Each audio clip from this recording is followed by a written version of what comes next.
Lord of the Mysteries audiobook by Kevin 280, One Clue in the Suburbs West of Northborough, in a soon-to-be-abandoned three-story house. It originally belonged to the Backland Medical School, but the latter's main campus had now moved to a better and more suitable location, leaving behind only a small number of teaching staff and students who were left guarding the area after failing to graduate. Audrey was wearing a white gown and white mask. Her smooth blonde hair was also coiled up and stuffed under a cool-colored surgical cap. She darted her eyes to the side and looked at Fours Wall, who was dressed in the same way. She always felt that Fours had a special temperament that seemed to make her more suited to such attires than herself. It's the kind of temperament that allows her to pick up a scalpel and cut open a patient's stomach at any moment. Audrey didn't say anything. She followed half a step behind Fours as they entered the classroom in front of them. She was startled by the information she had received from Fours because Mr. Fool had said it was a simple task. Considering that the simplicity of said task might be from Mr. Fool's point of view, Audrey took advantage of the moment when she was alone, changing into a disguise, to recite his honorable name and silently pray, so as to report everything that had exactly happened. However, she had yet to receive a response. After passing through the door and entering a room, Audrey instinctively looked around and found that this wasn't an ordinary classroom. There were actually 4 skeletal specimens and 4 coffins made of glass. The coffins were filled with pale, naked corpses that were soaked in preserving agents. At the very top of the classroom, there was a transparent glass pillar that was also filled with a liquid. Floating inside was a male corpse that wore a black scholarly robe. The corpse's clothes stuck tightly to its body, giving off an extremely heavy feeling. He didn't relax and simply floated upright in the middle. It's as if he had died by drowning instead of being placed in there after his death. Audrey made a preliminary judgment based on her attitude as a spectator. In addition, she saw a number of men in white coats, white masks, and surgical caps sitting around the long tables in the room. None of them said a word, just like the bodies and bones around them. Looking out at the crimson moon, which had finally peeked out of the gloomy darkness, Audrey turned her head back to look at the scene inside the classroom. For a moment, she couldn't help but shudder as this place instilled an instinctive fear. But at the same time, she felt excited and agitated. This is what the life of a beyonder should be, Audrey silently muttered to herself as she followed Fours to a corner before sitting down. After waiting for a while, the floating black-clothed male corpse inside the upright glass pillar at the front of the classroom suddenly opened his eyes. His voice transmitted through the layers of obstructions. "Let's begin." East Borough, Daravy Street. In his dusty grayish-blue worker uniform and cap, he walked along the dark streets that only had a few gas lamps that were still working. There was candlelight shining down from the various apartments on both sides of the street. This was combined with the crimson moonlight that passed through the clouds with great difficulty, and they barely outlined the silhouettes of the pedestrians. Klein encountered people with old, tattered clothes, their faces numb with despair. They were the homeless who had been chased away by the police. They had no place to sleep, so they wandered aimlessly through the streets. Occasionally, they would find some inconspicuous corner or park bench to rest at for a while, but they were soon chased away again. In the cold and dark night, Klein felt that they were more like zombies than the zombies he had seen, and the entire East Borough was more like an abyss than the legendary abyss. He hurriedly took a quick breath which hurt his throat, causing him to cough involuntarily. He quickly gathered his thoughts and looked through the corner of his eyes at the apartment on the corner of the street. It had obviously suffered from an explosion and hadn't been repaired yet. The best place to monitor the crime scene is the apartment across the street. The 3rd and 4th story and the roof all meet these requirements. Klein analyzed the situation with the knowledge he had learned as a night hawk. Throughout the whole process, he didn't slow down his pace to avoid arousing suspicion. At the end of the street, Klein smoothly crossed the apartment building numbered 1 and entered the building across the street from the crime scene. The one-bedroom apartment he had rented in East Borough was similar to this apartment, and he had also lived in an apartment of slightly higher class with his brother Benson and sister Melissa in Tingeon City for quite a long time.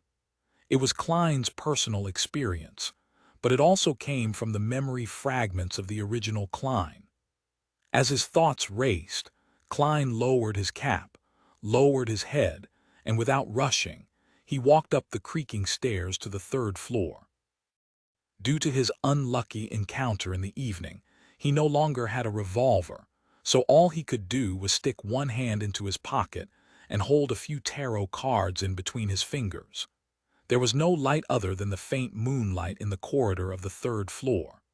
Klein was in no hurry to move forward, so he carefully observed the layout.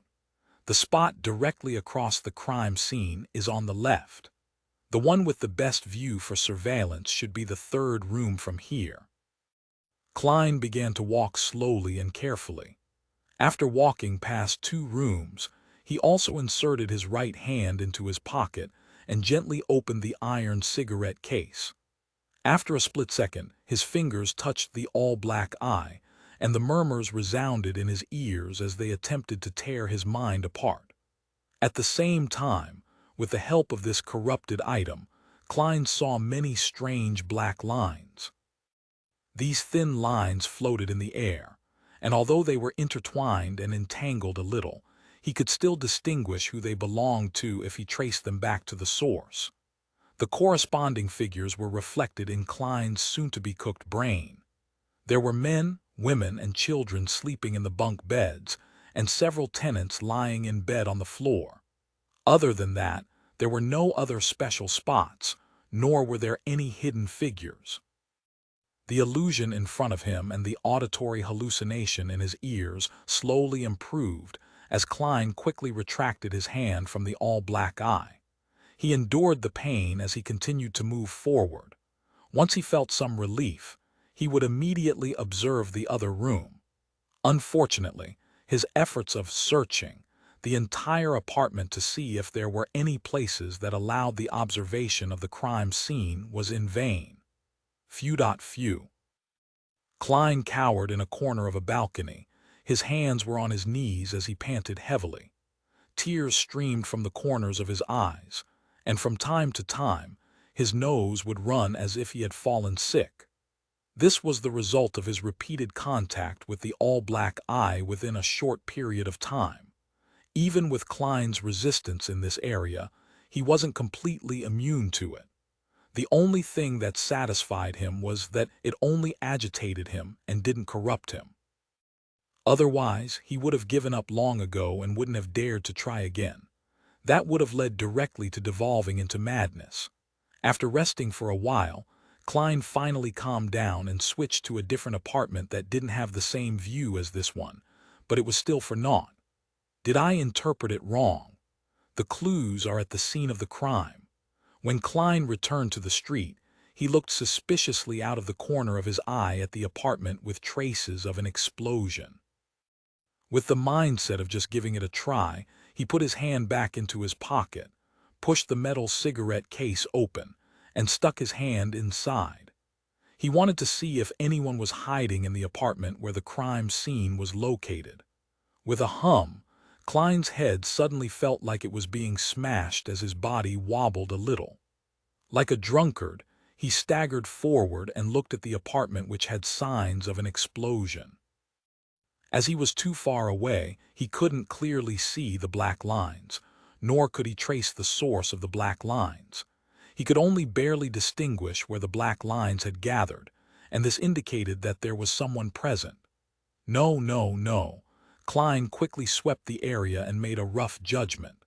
Suddenly, he noticed a black line floating out from the crime scene on the 3rd floor which merged into the air. Klein's pupils shrank, and he made a confirmation before quickly withdrawing his hands so as to stop being in contact with the all-black eye. There's someone in the destroyed room. That murderer is actually crazy enough to wait for investigators to come to the crime scene. Isn't he afraid that official Beyonders will take over the case? I made a wrong judgment and failed to find him because I shared a different sense of logic from that of a lunatic. Many thoughts flashed through Klein's mind as he slowly exhaled and pretended that nothing had happened whilst he walked in a circle until he reached the entrance of the apartment building. By then, all the negative effects he had suffered from the all-black eye had been quelled. Controlling his facial expression and body language, Klein headed up to the third floor as if he were going home, his footsteps quick and heavy with fatigue. In the darkness of the corridor, he caught sight of the doorless room which had half its walls collapsed. Then he casually headed for the public bathroom. As he neared the room, his hand, which had been in his pocket, touched the all-black eye. Again, the mind-wrecking murmurs and the blurred hallucinations assaulted him. Through the corners of his eyes, Klein saw a black, illusory thread spread out from the crime scene. As he traced the source, he found a man who had completely merged into the shadows. His aura was the same color. The man was extremely tall, almost 2 meters in height. The corners of his mouth drooped slightly, making him appear rather eccentric. His cold eyes were like those of a wild beast's, possessing a ferocity that couldn't be hidden. "It's not Lainvis." Klein withdrew his fingers, relaxed his body, and avoided the likelihood of staring. He entered the public bathroom at the end of the corridor without stopping, nor did he alarm the man. The public bathroom and the crime scene weren't on the same side. He wiped off his cold sweat, and after quelling the negative effects, he directly jumped out the window, climbing down skillfully before leaving with brisk steps. He didn't stay a moment longer. He knew that in a few minutes the man would be alerted to the absence of someone who had gone to the bathroom, so he had to get as far away from the street as possible. It wasn't that Klein didn't want to walk back the way he came from, but if he didn't know which room he could go to, it would similarly expose him. The clown quickly ran and circled around a huge area before entering that one-bedroom apartment he had rented in East Borough. He then went above the gray fog to confirm that there was no danger of him being caught. That fellow must have had some sort of deep connection with Lainvis. After a moment's thought, Klein conjured a portrait of the man from earlier, sending his thoughts to the crimson star that represented Miss Justice. Soon after, he said solemnly in a tone of authority, "This is a clue." 282. This is East Borough inside the soon-to-be abandoned medical school building. Audrey suddenly felt adrift as she took a detour to leave the gathering which had just ended. She saw the familiar thick gray fog and the blurry figure situated in the center high above. "This is a clue." Accompanying Mr. Fool's solemn voice were scenes that looked like a film reel, a colored one at that. A man who wasn't particularly muscular but was nearly 2 meters tall in height was wearing a black priest robe and standing in the shadows. His light yellow hair was slightly curled, and his dark brown eyes were cold with malice. The corners of his mouth drooped slightly, making him look like a ferocious wolf. A clue. A clue to the bombing on East Borough's Daravy Street and Gavin's drowning. Is this the murderer? Audrey stared blankly for a moment before immediately coming to an understanding. Mr. Fool already has a clue. He's really impressive. No, he's omnipotent. After sighing to herself, she turned to look at Fours. As soon as Fours removed her mask and surgical cap and got into the carriage, she noticed Miss Audrey's slightly strange gaze. She immediately asked in puzzlement, "Is there something on my face?" "Nope." Audrey looked away and sat down before removing her disguise. Fours recalled the gathering and asked curiously, "Miss Audrey, why didn't you announce that you were purchasing the Spectator formula? You could have established contact with the psychology alchemists that way." She remembered that the generous Miss Audrey had remained silent most of the time and only sold some spirituality-infused materials and responded to buying other varieties accordingly. Audrey smiled faintly and said, "This is my first gathering in this circle. I think it's more important to observe and wait. I'm looking forward to the potion formula, and even more so, the mystical items. But I told myself that there's no rush. It would be a better strategy to familiarize myself before taking action. This is also a professional habit of the spectator pathway.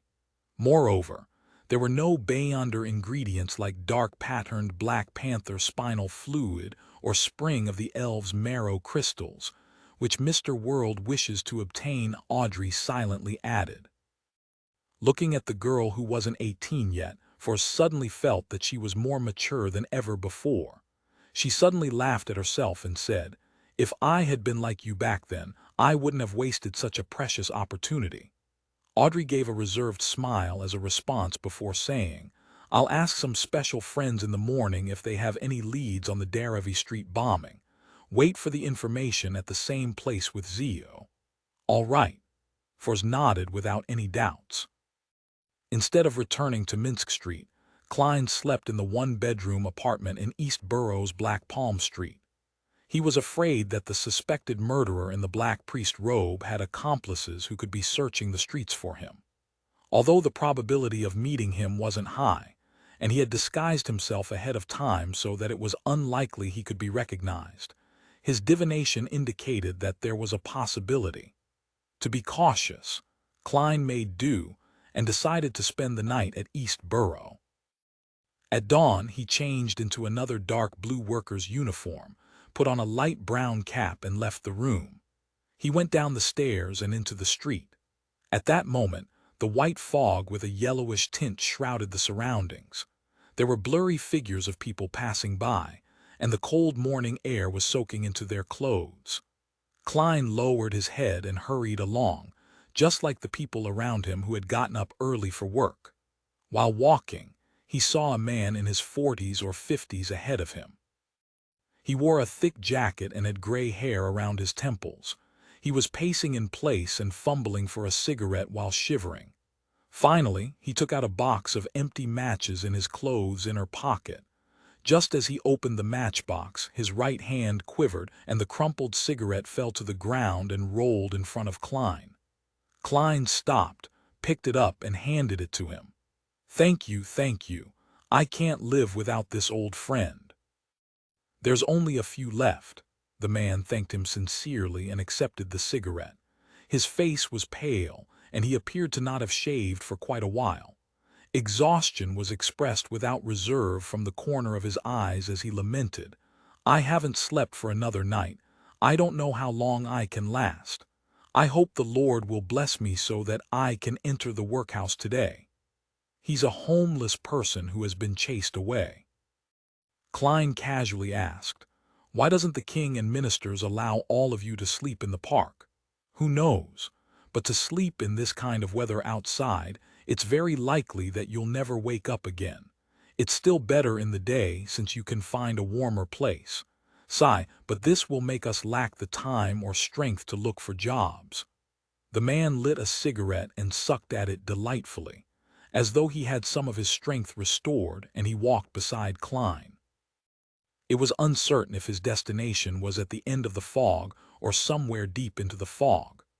Klein had no intention of exchanging pleasantries, and was about to speed away from him when he saw the man, who had spoken clearly, bend down and pick up a dark object from the ground.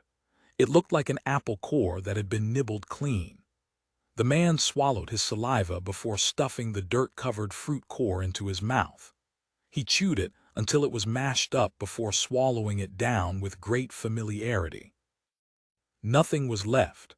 Looking at Klein's surprised eyes, he wiped his mouth, shrugged his shoulders, and smiled bitterly. "I haven't eaten in almost 3 days." This sentence struck Klein's heart, causing him to feel indescribably moved.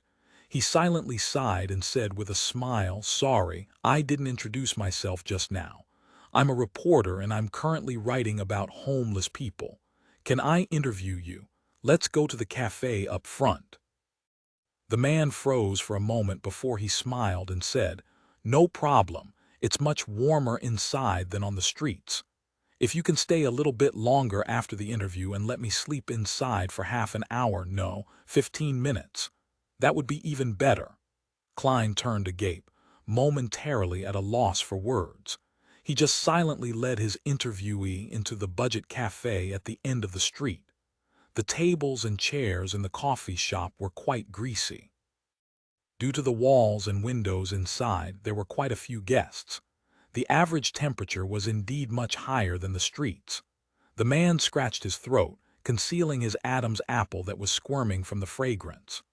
Klein motioned for him to sit down and went to order 2 large cups of tea, a plate of lamb stewed with young peas, 2 loaves of bread, 2 pieces of toast, a serving of low-quality butter, and a serving of artificial cream for a total of 17.5 pence. "Have some food to eat. We'll have the interview after you eat your fill." Once the food was ready, Klein carried them back to their table. "This is for me?" the man asked with anticipation and surprise. "Except for a piece of toast and a cup of tea, the rest is yours."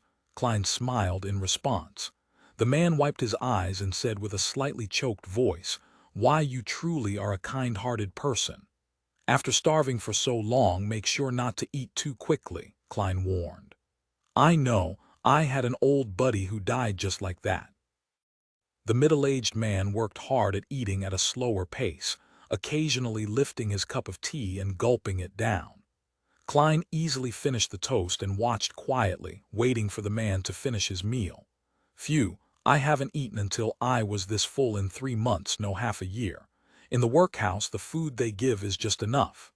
After a while, the man put down his spoon, leaving empty plates in front of him.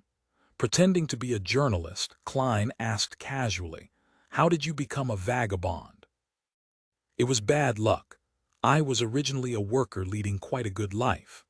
I had a wife, 2 cute children, a boy and a girl, but a few years ago, an infectious disease took them away, and I also stayed in the hospital for a long period of time, losing my job, my wealth, and my family in the process. From then on, I often couldn't find a job, and I didn't have any money to rent a house or buy food. All I could do was wander on the different streets and in certain parks. This made me very weak, making it harder for me to find a job." The man spoke with a hint of nostalgia and sadness in his numbness. He took a sip of his tea, sighed, and spoke again. "I can only wait for an opportunity to enter the workhouse, but as you know, every workhouse only takes in a limited number of people. With good luck, and if I queue up in time, I can spend a few days in peace, recover my strength a little, and then find a temporary job. Yea, temporary. Soon I'll be jobless again and the previous process will be repeated. I have no idea how much longer I can last like that. I should have been a good worker." Klein thought for a moment and asked, "How many cigarettes do you have left?" "Not many left." The middle-aged man smiled bitterly. "This is the last of my assets, the only thing I have left after I was chased out by the landlord. Heh, one can't bring them into the workhouses, but I'll secretly hide them in the seams of my clothes. I'll only take one out to smoke during my worst hardship so that I can have some hope. I don't know how long I can last, but let me tell you, I was a good worker back then." Klein wasn't a professional journalist and was momentarily at a loss on what to ask. He turned his head to look out the window and saw faces with obvious hunger plastered across them. Some of them were relatively sober, and they belonged to the residents of East Borough. Some of them wore looks of numbness and exhaustion, nothing like that of humans. They were vagabonds. There is no obvious gap between the two. The former can easily become the latter. For example, the gentleman in front of me, when Klein looked back, he discovered that the man had fallen asleep, his body curled up on a chair. After a few minutes of silence, Klein went to pat the man awake and gave him a handful of copper pennies. "This is the payment for the interview." Okay, thank you.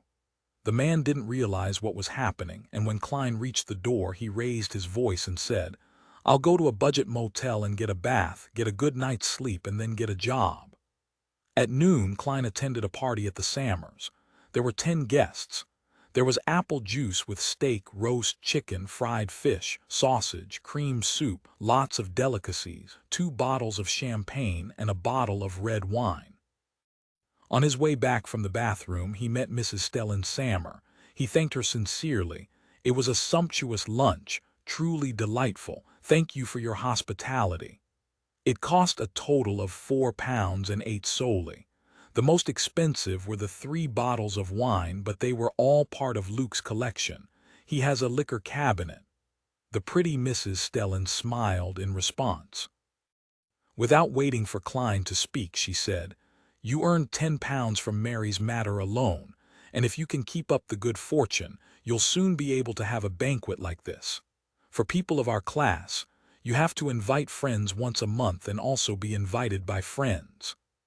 Klein, who was already used to her mannerisms, obliged politely. "Well, I'll have to wait till my income settles at £400 a year before I can be like you." Stellan immediately raised her chin slightly and tried hard to make her smile faint. £430. It must be £430. Dock area, East Balham Dock, Workers' Alliance Tavern. Zio wore boots that gave her height a huge boost and stuck on a thick beard, making herself look like a short man. She tried to recall the portrait from Miss Audrey, trying to engrave in her mind the image of the man who might have been the murderer. If Gavin had been killed by him, the murderer probably frequents this tavern. Zio ordered a glass of rye beer and a lunch set before huddling in a corner and eating slowly. From time to time, she would look around furtively in search of her target. After a while, the tavern's door was pushed open again, and Zio reflexively looked over. With just one look, her pupils shrank so thin that they resembled needles as she nearly became petrified. The patron who entered was nearly 2 meters tall. 283 Doc Union. Zio has been in the bounty hunter business for a very long time. Many things were done on instinct without any thought. When she saw the patron who entered was nearly 2 meters tall, she instinctively lowered her head and continued to eat her pork sausage and French fries as if nothing had happened. Although the food entered her mouth, Zio didn't taste it at all. She endured dozens of painful seconds before she slowly raised her head and pretended to look around casually. Soon she saw that the patron who had just entered was sitting in front of the bar counter, waiting for his booze and lunch. Soft, curly pale yellow hair, dark brown beast-like eyes, a slightly drooping mouth, an aura of solitude and malevolence. Little by little, the details came into Zio's eyes, overlapping with the image in her head. It's him. It's the suspected murderer, the man who killed Williams. Zio lowered her head again and slowly stuffed the rest of the food into her mouth. After a few minutes, she set the tray down on the bar along with the glass and left the Workers' Alliance Tavern without looking back. Due to her high boots, they effectively masked the most obvious feature of her body. Outside, Zio slowed her pace and found a secluded spot to observe the people entering and exiting the tavern. After waiting for a while, she finally found an acquaintance, a technician named Burton, who lived in East Borough and worked at the East Balham Dock. The young man liked to treat himself to a cup of shoddy rye beer at noon or in the afternoon, and his salary only allowed him to afford such a beer, and he couldn't drink it every day. Zio nimbly darted over and patted Burton on the shoulder. She lowered her voice and said, "It's me, Zio." "Zio." Burton looked up and down at the short man and nearly failed to recognize him as the famous arbiter Zio Derecha of the streets of East Borough. "I have something to ask you." Zio pointed to a nearby corner. Burton followed in puzzlement, only to come to a realization when he arrived in a secluded corner. "Are you doing a bounty mission?" He had heard that Zio was also a bounty hunter. "Yes." Zio nodded perfunctorily, fished out 5 pennies and tossed them around. "Do you know that tall man at the tavern?" "You mean the one that's this tall, has pale yellow hair and wears a fierce look?" Burton gestured. "Yes." Zio took out the folded portrait and unfolded it. "You have to be sure. That's him. He's been coming to this tavern often for the past 2 to 3 months. I've never seen him before that. He's very fierce, completely unreasonable, and he's good at fighting. It's best that you don't provoke him." Burton glanced at the portrait carefully and gave some sincere advice. "Yeah, when I saw that person just now, it was just like my encounter with a ferocious beast when I was young. I felt that I was in danger and wasn't a match for him, so I had to immediately avoid him." Zio secretly exhaled and asked, "Do you know anyone he's in close contact with?" "No idea. He's not very sociable and he seldom speaks. We don't even know what his name is. We have given him a nickname, Giant." Burton curled his lips and shook his head. Zio thought for a while before asking again, "Where else have you met him besides the tavern?" "You can ask your friends the same question. Remember, it has to be a trusted friend." Burton recalled and said, "When I went to the dock union to do some work, the East Balham Docks Dock Union, I would occasionally see him appear there." "Zio, why aren't you a member of the union? You're so just, and those guys not only charge us 1.5 solely a week, but when the other docks go on strike, they'll pay us half our salary just because we have to support our families. Lord, let's just forget about it. In order to live a good life, we must help each other. However, once they organize a strike, they'll come to an agreement with the lawyers sent by those rich people. Our situation doesn't improve at all." "Stop, stop." Zio lowered her right palm and said, "Apart from that, have you seen Giant anywhere else?" "No, my friends probably haven't either. After all, we often discuss him in private," Burton answered in a firm tone. Zio didn't say anything more and gave him 5 copper pennies. "Drinks on me. Don't tell anyone about what I just asked. It'll be very dangerous."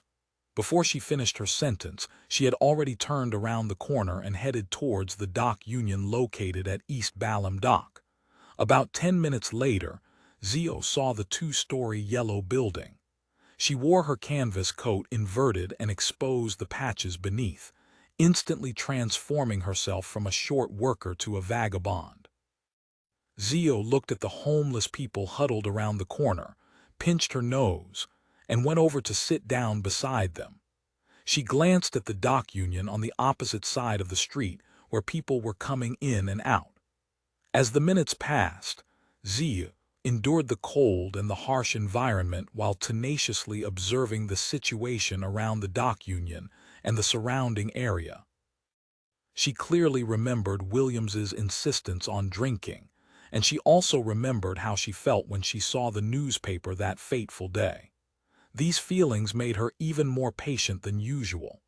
At that moment, about 8 people came out of the dock union, and they headed for the cafe across the street to have lunch in groups. Zio narrowed her eyes and carefully scanned every passerby to confirm their appearance. "There's no one suspicious." Zio was about to look away and wait for the next batch of people when the door to the coffee shop creaked and was pulled open as the heat from within rushed out. A man couldn't help but take off his gold-rimmed glasses and wipe away the fog with his sleeves. Zio gave him a casual glance and her gaze suddenly froze. Those eyes, that mouth, it always had that taunting smile. Lanevis. Zio jerked her head back, not daring to look again. The man from before had bronze skin and short hair, and his face was craggy. He was very different from the portraits, except that his eyes and mouth gave her a familiar feeling. It was the feeling of taunting everyone. Is it Lanevis? Can it be Lanevis? Zio bowed her head and stared at the flagstones on the street. At the Sammers. After a sumptuous lunch, the hosts and guests gathered in the activity room to chat, and they agreed to play Texas together. Interesting rumors and humorous stories echoed intermittently as Klein maintained his smile, interjecting from time to time.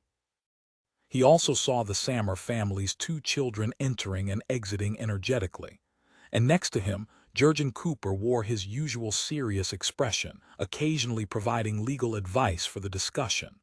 Klein smiled, turned his body slightly, and asked in a low voice, "Are you bored?" "No, their topics are very interesting." Jurgen nodded seriously. Klein was stunned and blurted a question. "Then why don't you laugh?" Jurgen frowned slightly and looked at him in puzzlement. "Why are you smiling?" Klein's mouth twitched, not knowing how to respond. He was about to make a joke about how much Jurgen was like his cat Brody, forever so serious, when suddenly he heard a series of ethereal pleas. "Female, Miss Justice has found useful information so quickly based on the clue I gave her." Klein stood up and slightly bowed. "I need to use the bathroom." In the bathroom, Klein locked the door, took 4 steps counterclockwise, and went above the gray fog. His judgment was very accurate, as the plea came from Miss Justice. Klein suddenly felt nervous as he emanated his spirituality in anticipation and seriousness to listen to her words. After the usual honorable name, Justice recounted truthfully. "They discovered the clue you provided at the Workers' Alliance Tavern in the Pier District's East Balham dock. The person's nickname is Giant." After tailing the Giant and figuring his in and outs, they discovered a person suspected to be Lanevis at the East Balham Docks dock union. Temporarily, they don't dare to approach Lanevis because Giant is very powerful and dangerous. They can only continue waiting for an opportunity. In the meantime, they've also asked if they could notify the police and collect the bounty after confirming that it's Lanevis. Lanevis has a very powerful and dangerous helper. Does he have any other helpers? Is there a faction backing him? Why did he kill so many people? What was he planning to do by being in the dock union? A series of questions flashed through Klein's mind, making him feel that things were much more complicated than he had expected. As for the last request, his answer was undoubtedly yes. He would even suggest to the other party that they should inform the Church of the Evernight Goddess directly, because there was a possibility of the police leaking the information. Getting the Nighthawks of the Church of the Goddess to kill Lanevis is also a form of revenge. Klein silently murmured to himself. He had a strong urge to immediately confirm that the man was Lanevis, lest things changed because he waited too long. He took a deep breath, suppressed his emotions, and undid the spirit pendulum around his wrist on his sleeve. There is danger going to the dock union for confirmation. Closing his eyes and chanting 7 times, Klein opened his eyes and looked at the topaz pendant. He discovered that it was motionless, completely still. The divination failed. Klein immediately frowned. He changed the sentence he used, changed the divination method, but they all resulted in a failure. After some careful thought, he thought of 3 reasons. First, there wasn't enough information to make a divination.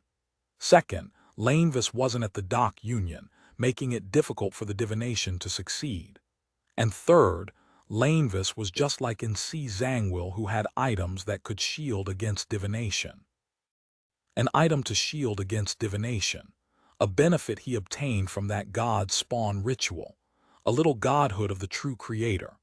Klein thought for a few seconds, then decided that no matter what, he had to make a trip to the dock union.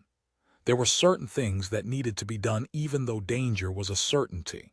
If the 2 ladies were able to observe secretly without being seen, so can I. I only need to meet with Lanevis once and I can confirm it with divination, of course. I can't be rash. I have to prepare in advance. For example, I have to send the all-black eye above the gray fog and not carry it with me. That's to prevent the spiritual corruption of the true creator from resonating with his godhood. Another example, I should elevate my height so that the Giant wouldn't be able to recognize me as the passerby from last night from my figure. For example, I should find a suitable and sufficient reason to not arouse suspicion. Yes, I can pretend to be a reporter and head there for an interview. I'll visit Mike Joseph later and borrow his false reporter identification.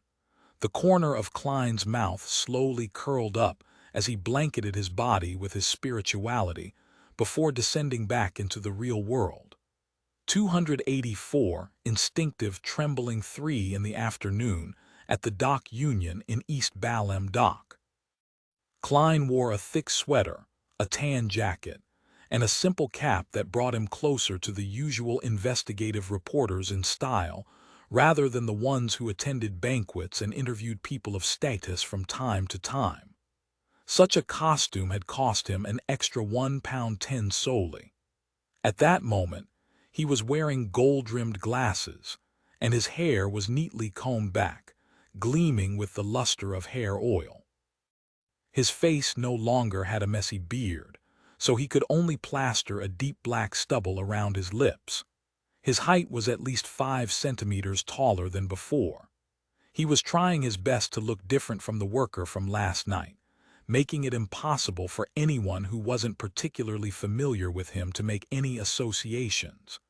In the pockets of his clothes and trousers, there was no all-black eye, no charms or herbal essential oils. There was only a deck of tarot cards, a stack of notes, a fountain pen, a wallet, some change, a bunch of keys, and false reporter identification documents. He didn't know the Lanevis's current condition, nor did he know where the powerful Beyonder lingering around him came from. Hence, out of precaution, he didn't bring any suspicious items. Looking at the 2-story building ahead of him, Klein crossed the street, pretending to not rely on the clown's intuition to notice that several pairs of eyes were watching him. He pushed open the door and saw that the dock union's layout was rather simple. There were no female receptionists or spacious lobbies. The stairs to the second floor were in the middle, flanked by office corridors, and the floors weren't lined with wooden planks, much less carpet. They were paved purely out of cement.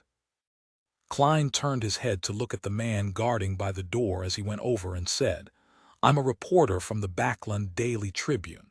I would like to interview the workers of your association and get to know your needs and desires." The man was wearing a very patched jacket which even had dirty cotton lining exposed and a linen shirt underneath. After hearing the word reporter, he suddenly became vigilant and replied loudly, "No, we haven't organized a strike lately, no.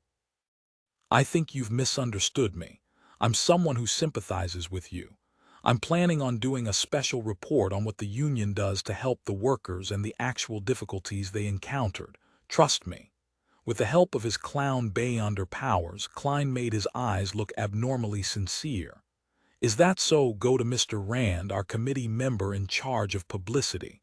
Turn right, and it's the second office on the right." The man hesitated for a few seconds before replying, "Thank you."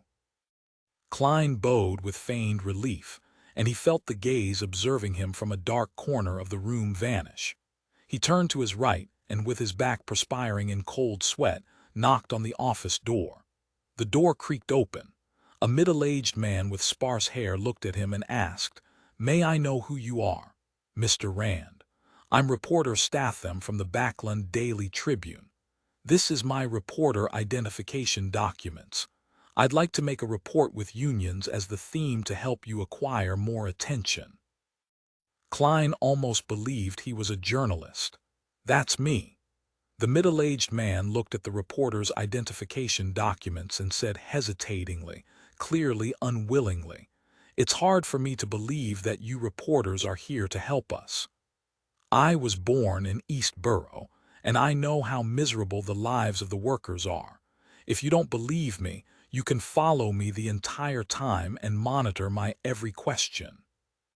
Klein suddenly smiled and added, "A report with actual interview data would be better than nothing, far better than news that's written purely based on imagination. At least you can provide your views and hopefully guide things in the direction you want." Rand touched his scalp and replied hesitantly, "All right then, I'll follow you the entire time." "Thank you." Klein almost lost control of his emotions. Afterward, under Rand's guidance, he entered one office after another, interviewing the members of the Workers' Association according to his prepared questions. Right corridor, nothing. Left corridor, nothing.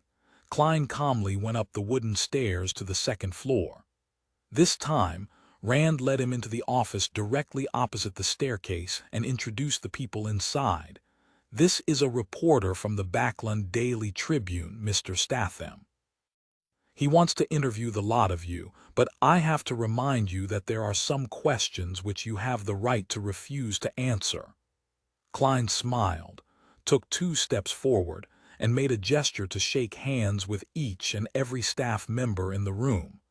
At that moment, he saw a slightly familiar figure.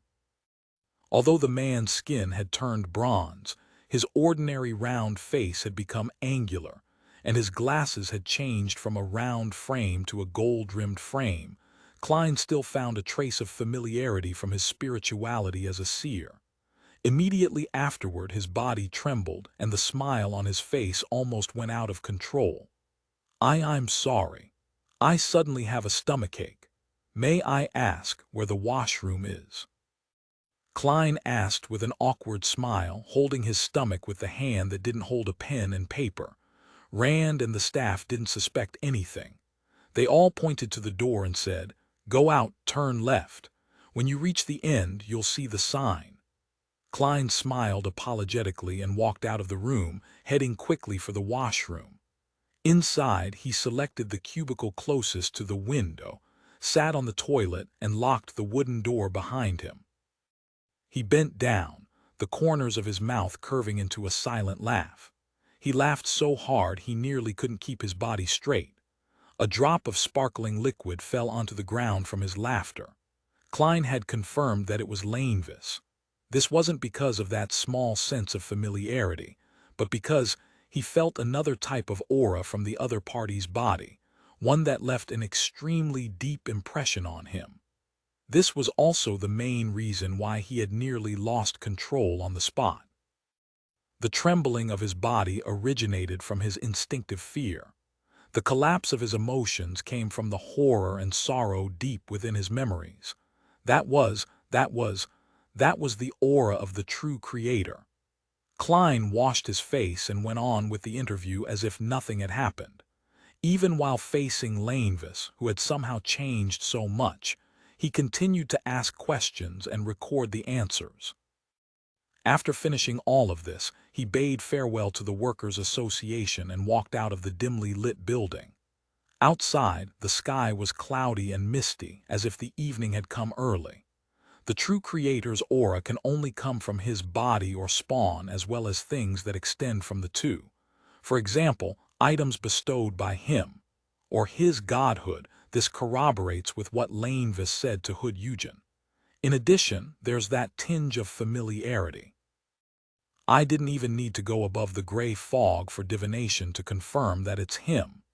If it wasn't for me having already interacted with the true creator a few times, and coming close to his mental corruption, there's no way I could have recognized that aura to be his, which didn't contain any strength, and of his nature. Klein felt heavy emotions, but he appeared very relaxed.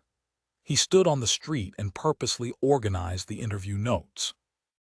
In the process, he caught a glimpse of a slightly familiar figure among the vagabonds across him. Miss Zio.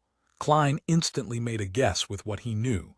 He didn't stop, and he put away the notes before walking towards the tracked public carriage station. At this moment, a horse carriage suddenly stopped in front of him. We meet again. Sitting in the carriage was a thin, elegant, middle-aged gentleman with white hair at his temples. He was the great detective who was helping the police investigation, Isengard Stanton. As for Klein, he didn't look any different than usual. He was just a little taller and had changed into a new set of clothes. "What a coincidence. I was just thinking about the last time I interviewed you," Klein answered deliberately. Isengard suddenly understood and changed the subject with a smile. "I'm here to investigate a case. The death of Cyber has been eliminated and I'm in charge of it. Her death is very close to East Balham Dock. So it's indeed a copycat crime."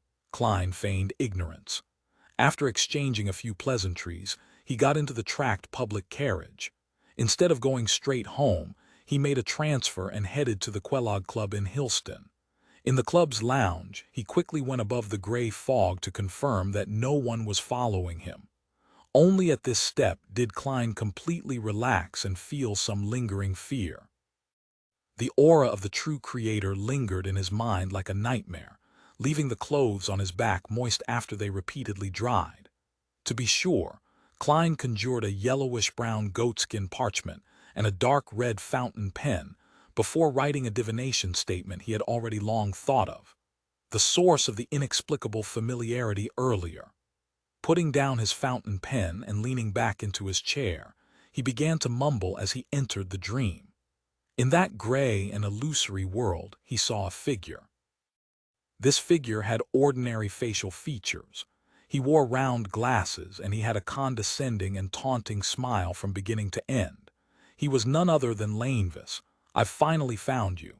Klein no longer used his clown ability to control his facial expressions as he muttered to himself through clenched teeth. Then he sat up straight and prepared to answer Miss Justice's prayer.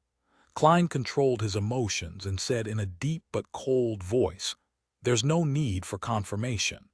That is Lainvis. You can inform the Church of the Evernight Goddess and tell them that Lainvis has the godhood of the fallen creator." Audrey, who was watching her father train the hunting hounds with Susie, froze when she heard Mr. Fool's response. "Fallen creator, isn't that the true creator? That swindler actually has the godhood of the true creator. Such a simple mission actually involves the godhood of the true creator." As expected, I knew Mr. Fool had other deeper motives. He was targeting the true creator. As expected of Mr. Fool, many thoughts flashed through Audrey's mind.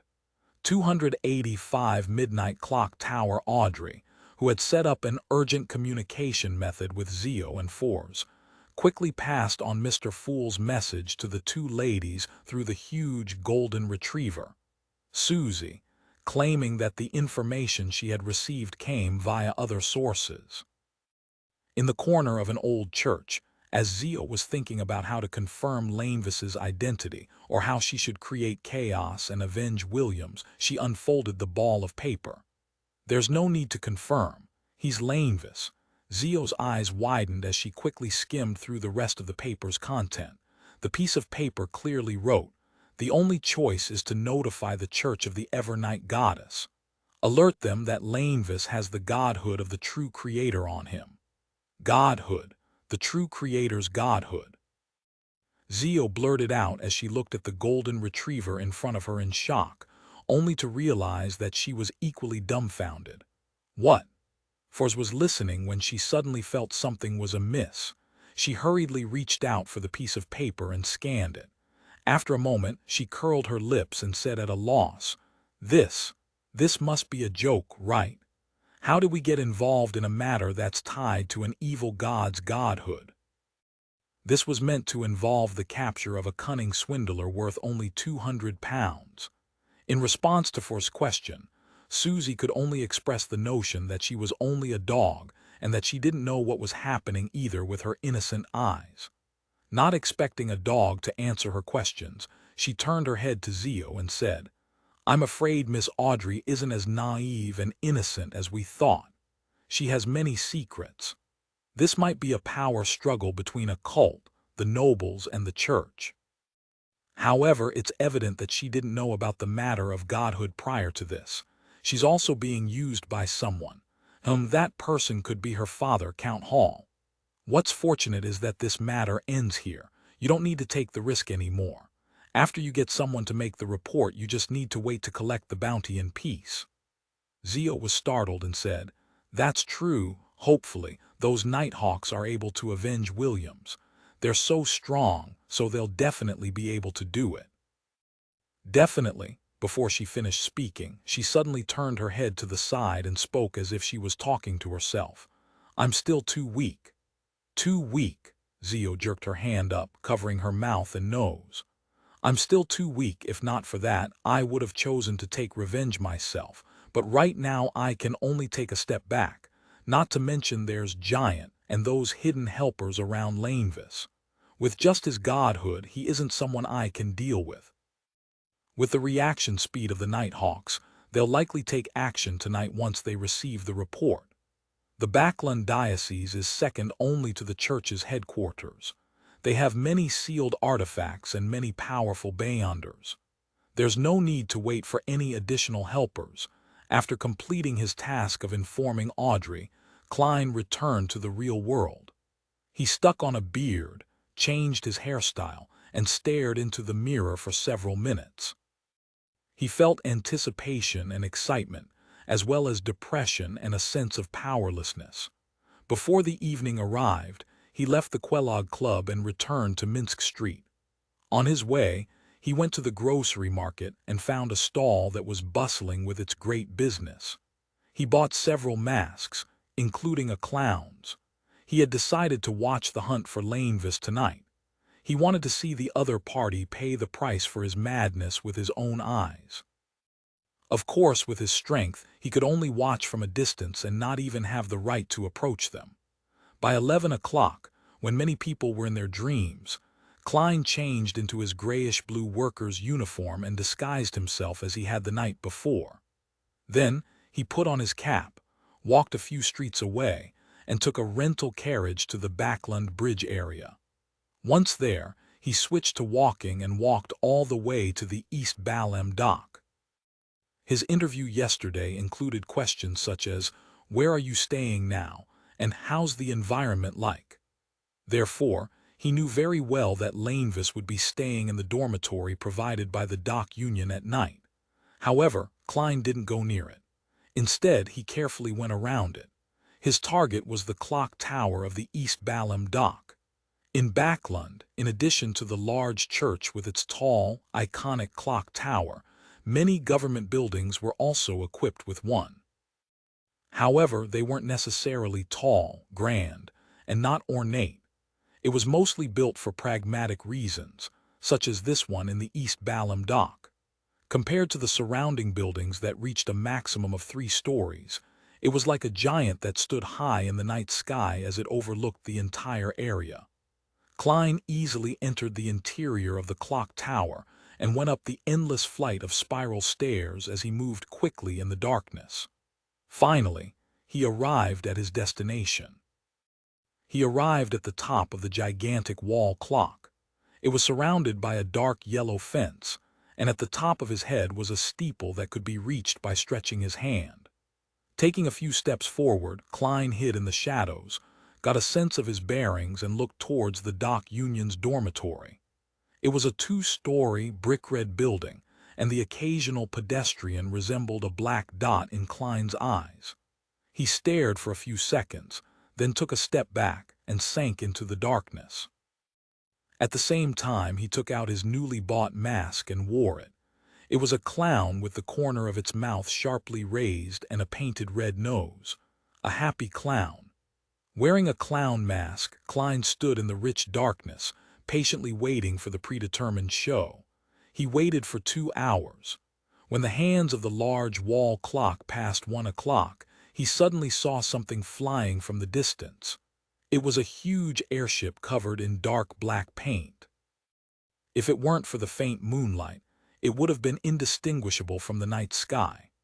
Unlike what was described in the newspapers and magazines, depicting them as machines that emitted exaggerated mechanical noises, its oars rotated quietly, as silent as a vulture who had found its prey but hadn't found a chance. The solid, light alloy supported the cotton frame, and below it hung the compartment for guns, projectile launchers, and cannons. At a glance, it appeared to be a powerful deterrent. It's silent. Is this a temporary result caused by beyonder means? Klein, wearing his clown mask, looked at the slowly descending airship and made a guess. At this moment, he was most puzzled over the dispatch of an airship for a small-scale beyonder battle in a densely populated area of the city. Aren't they afraid of dealing collateral damage to the surrounding citizens? Aren't they afraid of causing panic? Very soon, the airship hovered about 10 meters in the air.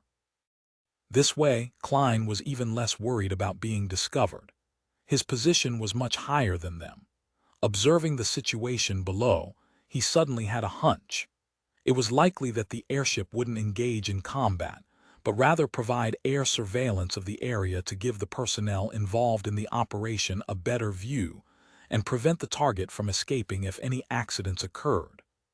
Right at this moment, 3 figures dressed in black robes suddenly appeared in front of the 2-story brick-red building. The man in the lead didn't wear a hat, revealing his short golden-brown hair and blackish-green eyes, which appeared to be as deep as a windless lake.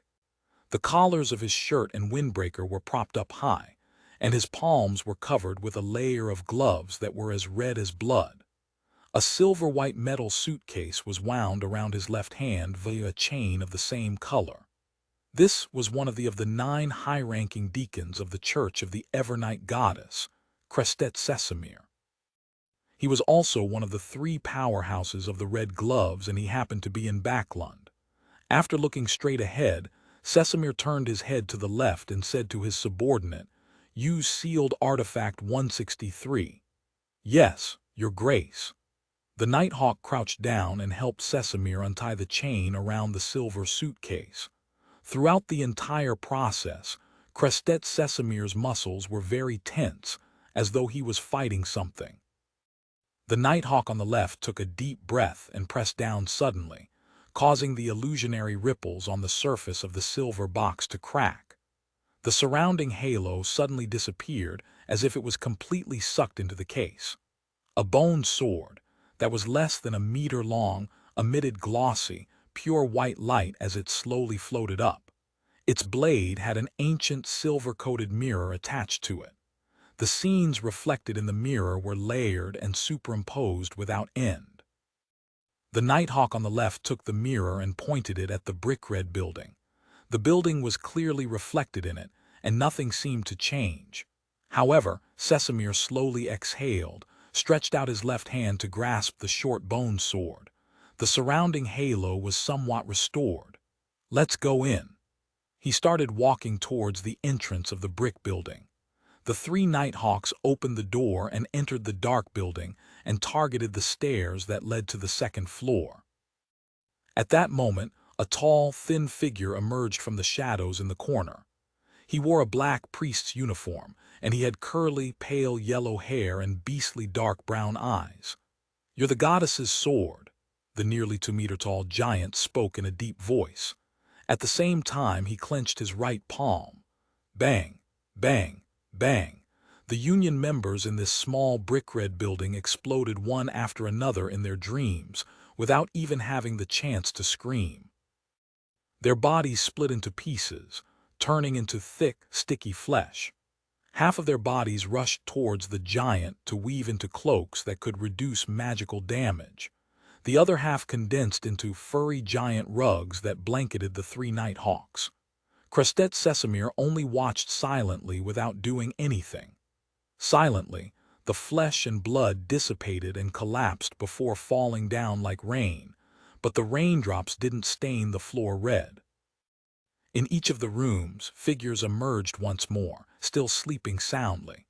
This is the world within a mirror world that only targets Beyonders. The flesh bombs you planted in the bodies of the ordinary people are only illusions in here. Sesamir raised the holy artifact bone sword in his right hand, causing the light around him to disappear. HMPH. The giant suddenly grabbed his left shoulder with his right hand and tore off his arm. He then threw the blood arm forward. Boom. His arm exploded like a bomb, turning into a rain of blood that rained down on the 3 Nighthawks. At the same time, the flesh on his left shoulder began to squirm madly as he slowly grew a new arm which was still bloody without any skin. Smack, smack, smack, sizzle. The blood-colored raindrops accurately avoided Sesamir and the others before falling to the ground and quickly corroding into deep, dark traces. But no matter how hard they tried, they always missed the 3 Nighthawks by a hair's breadth, as if they were fated to do so. My enemies aren't always lucky enough. The corners of Sesamir's mouth curled up, and with a slip of his foot, he instantly appeared in front of Giant. Giant's eyes narrowed as his body suddenly melted like a candle, turning into sticky flesh and blood that quickly seeped into the floor. Sesamir immediately kneeled and plunged the holy artifact bone sword into the ground. No. In the rich darkness, a roar filled with pain and horror instantly sounded, and it was immediately swallowed up by tranquility and serenity. Sesamir stood up and drew out the bone sword. A drop of dark red blood was slowly dripping down its tip, and on the floor flesh and blood were seeping out, congealing into a face of despair. It was precisely the giant who had a slightly drooping mouth. Pat, pat, pat. 3 shadows appeared around Sesamir in succession. However, they all mysteriously collapsed to the ground, having been forcefully taken down by many invisible entities. Bang, bang, bang. Another Nighthawk fired, and the silver surface of the bullet seemed to bear the Evernight sacred emblem. The 3 attackers hiding in the shadows suddenly revealed themselves, twitching as they lost their breath. Rose Bishop, Shadow Ascetic, people from the Aurora Order. Sesamir frowned and said in a low voice without turning to his companions, "There's something wrong about this. It's very strange. All of you be careful." Before he could finish his words, he heard the shuffling of footsteps which echoed in the silence and serenity. Immediately, he saw Lainvis with his chiseled face dressed in a linen shirt walking down the dark staircase. He appeared calm and placid without any signs of fear. "I'm very curious. To the Aurora Order, you should be a blasphemer. Why would they send people to protect you?" Sesamir didn't seem to notice the abnormality as he asked casually. Lainvis showed his trademark taunting smile and said, "That's simple, because I'm no longer just Lainvis." He paused for a moment and his gaze suddenly turned cold. "Now I'm even more of the true creator." He yanked open his linen shirt, revealing the dark red flesh of his skinless chest and abdomen. The flesh and blood were conjoined together, forming the figure of a hanged man. All of a sudden, the void around them shattered like glass, and all the scenes around them crumbled. This was the aura of a deity. Thank you for listening to the story on KevinAudio.com. 286, A Taunting Smile in the Clock Tower of East Balham Dock. Klein hid in the darkness while donning a clown mask as he quietly stared at the dormitory of the dock union. An airship floated above. He couldn't see the details of the battle, and he had no way of knowing the developments of the operation in the red brick building. All he could do was endure and determine the situation by observing the changes in the surroundings and the occasional black dot that passed by. Just then, he saw all the gas lamps in the area extinguish. All of them had been extinguished. It was pitch black there. Right on the heels of that, a feeling that left an extremely deep impression on him exploded from the small red brick building. Even from a long distance away, Klein couldn't help but tremble all over. His legs went soft, and he bent his waist. It was the feeling of being looked down upon, a feeling that repressed one's spirit. It was a feeling that was impossible to resist or face. No, don't look directly at God. In his adrift thoughts, Klein seemed to recall the time when he was in the hall of the Blackthorn Security Company. It was like when he was about to activate his spirit vision to probe the mental state of Megos and the baby in her womb. That feeling was exactly the same as it was now. No, it's even more extreme and terrifying right now. How could this be? Wasn't Lainvis just bestowed with a little bit of the true creator's godhood? At most, he would be given 1 or 2 other corresponding items. Why does it feel like an evil god is about to descend? Before Klein could shake off the trembling of his body and the numbing of his thoughts, he suddenly felt a deep, serene, and profound darkness engulfing the feeling that couldn't be looked at, probed, or resisted. The 2 sensations were obliterated at the same time, causing the gas lamps in the surrounding area to light up once again. The airship, which couldn't stop itself from plummeting, floated back up again. Everything seemed to return to its original state, without the slightest change. But Klein didn't believe that everything was over. He stood up with all his might, knowing that something important had happened in the red brick building. The feeling that exceeds a beyonder at a fundamental level is no longer there, nor is there the feeling of the descent of an evil god. This means that the true creator or Lainvis's plot has failed. However, the Nighthawks must have suffered some sort of serious blow as well. They might not even have much strength left. At that moment, Klein's heart stirred. He quickly took out the spirit pendulum inside his left sleeve, holding it with one hand as he said in a low voice, "Lainvis is no longer dangerous at the moment." After quickly repeating it 7 times, he opened his eyes and saw that the topaz pendant was rotating counterclockwise. However, its frequency wasn't fast, and its amplitude wasn't large. This showed that Lainvis was still a dangerous man, but to a lesser degree. What caught Klein's attention was something else. The divination hadn't failed again. This meant that Lainvis had been separated from the godhood bestowed upon him by the true creator. A cold wind blew, seeping deep into Klein's bones, causing him to shiver. He felt as if an electric current had instantly drilled into his brain from the soles of his feet. Maybe I can do something. He suddenly had this thought and no longer hesitated. He took 4 steps counterclockwise in the dark clock tower and went above the gray fog. Without wasting any time, he sat down and conjured a piece of yellowish-brown goatskin parchment and wrote a divination statement. Lainvis's escape route. Klein leaned back, quickly chanted the statement, and entered a deep dream. In that illusory, separated, misty world, he saw the slush-filled sewers with their dark, dirty tunnels and rusty metal pipes. It was cramped and sealed. "It's the sewers." Klein immediately woke up, enveloped his body with spirituality, and descended into the gray fog. As soon as he returned to the real world, he took a few steps back and came to the side of the clock tower that faced away from the airship. Klein didn't walk down the spiral stairs, but instead somersaulted over the dark yellow fence. With the help of the platform, the bulging spots, and the decorations on the surface of the building, he jumped down level by level. His body was so balanced it was as though he was walking on the ground. In a very short period of time, his feet stepped on the thick flagstones on the street. Inside the small red brick building, 2 Nighthawks wearing red gloves had collapsed by the door unconscious. The ancient silver-plated mirror had rolled to a corner, but it was no longer special. It no longer looked anything like a Grade 1 sealed artifact. However, one could clearly feel that it was recovering bit by bit.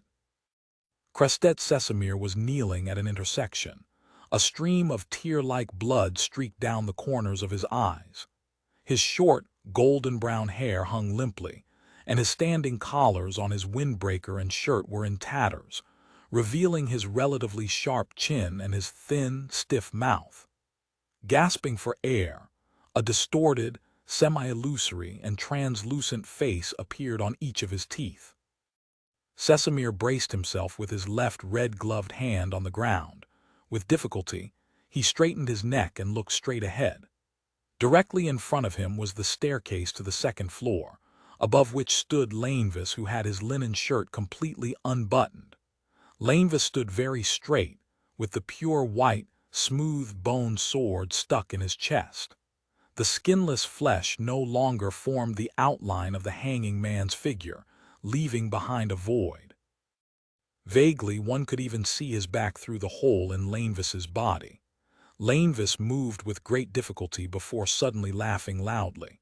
He said with a maniacal laugh, "Ha ha ha ha, thank you. I really need to thank you. For real. Look at my sincere eyes. I really want to thank you. If you hadn't discovered me and arrived in time, I would truly become the vessel of the true creator when he descends in a few months. When that happens, how different would it be from dying?" Sesamir was stunned when he heard that. He refused to believe that the person who had his crutch destroyed thanks to his hard work would be so happy. At that moment he wished to stand, but he couldn't. He was also powerless to resist. When Lainvis saw his confusion, he coughed and said with a smile, "Do you know, to people like me, it's the most miserable thing when there's no one to share a great accomplishment that I'm proud of." When I was in Tingen City, I was deceived by the true creator who not only initiated the descent of his spawn, but he also secretly planted a sapling in my body. No, I even believe that Megos's child was just his ruse. He didn't even get the members of the Aurora Order to protect her to divert attention. It was as though he knew from the beginning that the ploy would end in failure. His true descent was set up inside me. The godhood he bestowed upon me suddenly combined with the sapling in my body after I reached Backlund. Haha, can you imagine that? I was being replaced bit by him. In the end, I would become the true creator. Before I came up with a solution, I was found by the members of the Aurora Order through the godhood. Thankfully, they're all lunatics with simple brains. Haha, there are always so many fools. Cough, cough, cough. Laneva spat out a mouthful of foul blood, seemingly recovering some of his mobility. He took a difficult step forward, and his chiseled face suddenly turned soft for some unknown reason as he began resembling his original self. Laneva reached out to the staircase's handrail and laughed tauntingly. Thankfully, if the true creator wishes to fully descend and completely replace me, he'll need large amounts of pessimism, despair, numbness, resentment, and primitive evil. Only Backlund, only East Borough, the factory and dock area, could satisfy his requirements. This gave me a chance to interact with others. I knew that it was unrealistic to report this to the police simply through the people I interacted with, because the people I come in contact could very well be members of the Aurora Order. I initially wanted to instigate a strike to get the police to notice me, but I was warned by someone from the Aurora Order. After being tortured, I could only hastily end it. I acted as though I was on the brink of losing control and had gained the opportunity to head into the sewers to vent. During this process, I secretly used my blood to corrupt the creatures living in there, turning them into terrifying mutated monsters. Unfortunately, before you could fully investigate the reason behind it, it was discovered by the Aurora Order. Apparently, a member of theirs died under a mutated monster. Now that I no longer have the godhood or the sapling, my blood no longer has such effects. After that, I was controlled even more strictly, but I still found an opportunity. I killed a prostitute and used the cruelest method to attract the attention of the police, but who would have thought that the people of the Aurora Order would disguise the case as part of series of serial murders? I still failed to receive the rescue I needed. Out of similar opportunities, I could only use a more ingenious method. I took the initiative to request for the fiercest, craziest, most radical member of the Aurora Order to watch me, and this suited their thoughts. Can't they use their brains? Such a lunatic would get into trouble at any moment. As expected, you guys came. Phew, at that moment, Laneva exhaled and began to move his body, as if he had finally gotten rid of the remnant effects. He pulled out the holy bone sword from his chest and said regretfully, "What a pity. I can't take it with me, otherwise I would be quickly tracked and found by you." After the pure white bone sword completely separated from his body, not a single drop of blood remained from the exaggerated wound. The part that had disappeared didn't seem to belong to Laneva. Laneva pressed his right hand against his chest, bowing as he faced Crestet Sesamir and company. "The people on the airship outside should be recovering soon. I can't stay any longer. Thank you very much. Although you're all very stupid, you still ultimately helped me. It's an honor for foolish bastards like yourselves." Having said this, he straightened his body and smiled tauntingly. "Goodbye, foolish Nighthawks. Use your lives to send me off." Grasping the bone sword in his hand, he abruptly took a few steps forward, attempting to stab at Crestet Sesamir. But at that moment, his eyelids began to grow heavy, as he felt like collapsing into a slumber. "So you still have some strength. This is troublesome." Lainvis bit his tongue gently and suddenly threw the holy bone sword at the unconscious Nighthawk by the door. No! Sesamir waved his hand with the strength he accumulated through painstaking means, causing an invisible entity to divert the holy bone sword. Lainvis seized that opportunity and dashed to the side. He somersaulted out the red brick building through the window at the washroom at the end of the corridor. Soon after, he opened a manhole cover along the streets and quickly climbed into the sewers. Lainvis seemed to be very familiar with this place. Even though it was dark, he could still run, jump, and turn, quickly fleeing deep into the maze of sewers. Suddenly, he instinctively stopped and leaned back. Oof! A card had stabbed deep into his right chest, and blood began dripping profusely from its edge. Lainvis looked up, and with his ability to see in the dark, he saw his attacker. It was a medium-sized man in a worker's uniform, wearing a mask with a raised mouth and red nose. It was a happy clown. 287 death battle the moment their eyes met. Lainvis suddenly ducked and rolled forward. Clang! A tarot card with an angel and trumpet shot out sharply like a dagger, embedding itself into the wall of the sewer, and its position was at the same height as Lainvis's neck just moments before. Clang, clang, clang. Lainvis either rolled, jumped to his side, or threw himself forward, nimbly avoiding the 3 cards that came in succession with abnormal agility. Their collision with the walls, slabs, and concrete echoed like metal striking a wall. Meanwhile, out of the corner of his eye, he saw that the man in the clown mask was following him closely, not much slower than he was. In his hand was a thick stack of cards as he launched them with great familiarity and skill. On the surface of an approaching card was a sun with 5 facial features.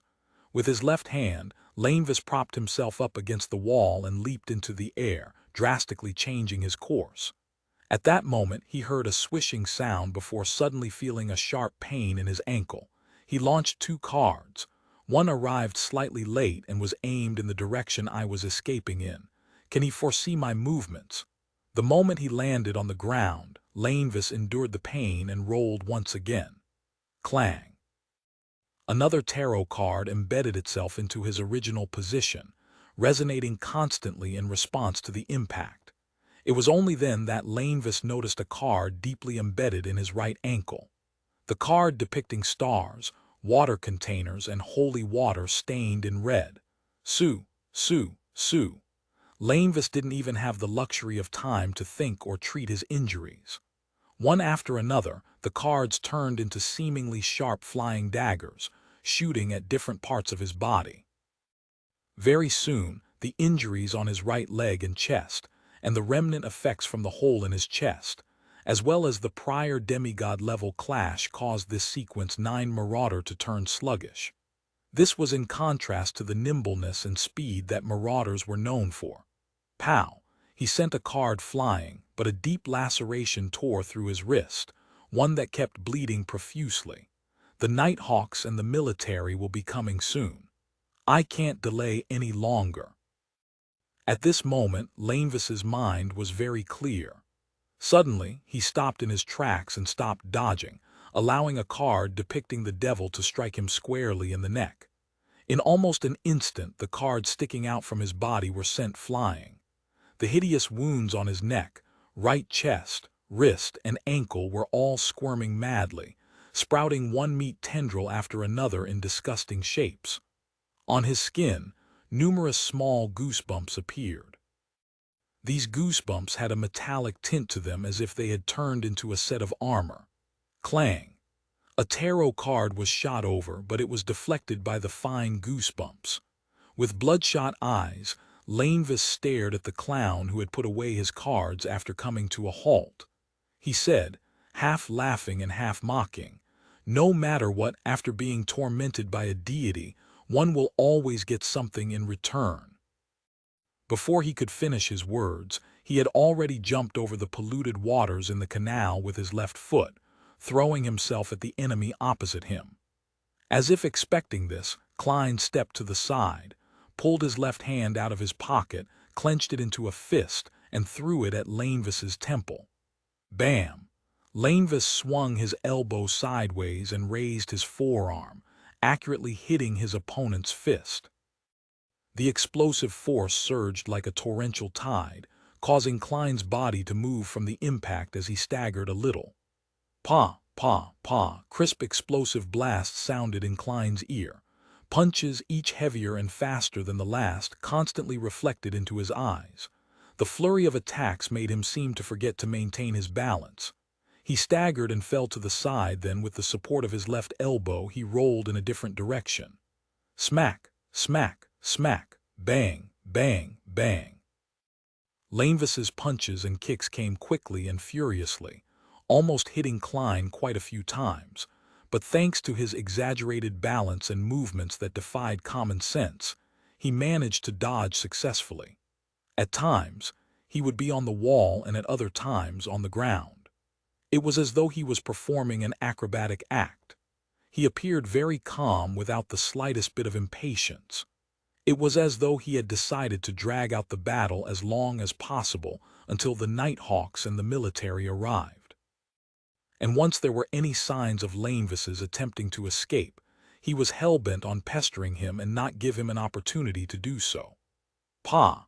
Lanevis's punch forced Klein to use the rebound from the wall to fly back into the air, and as for himself, he didn't hesitate to turn around and flee towards another tunnel. The moment Klein's toes touched the ground, his body shot out like a cannonball as he pounced straight for Lanevis's back. At that moment, an image appeared in his mind.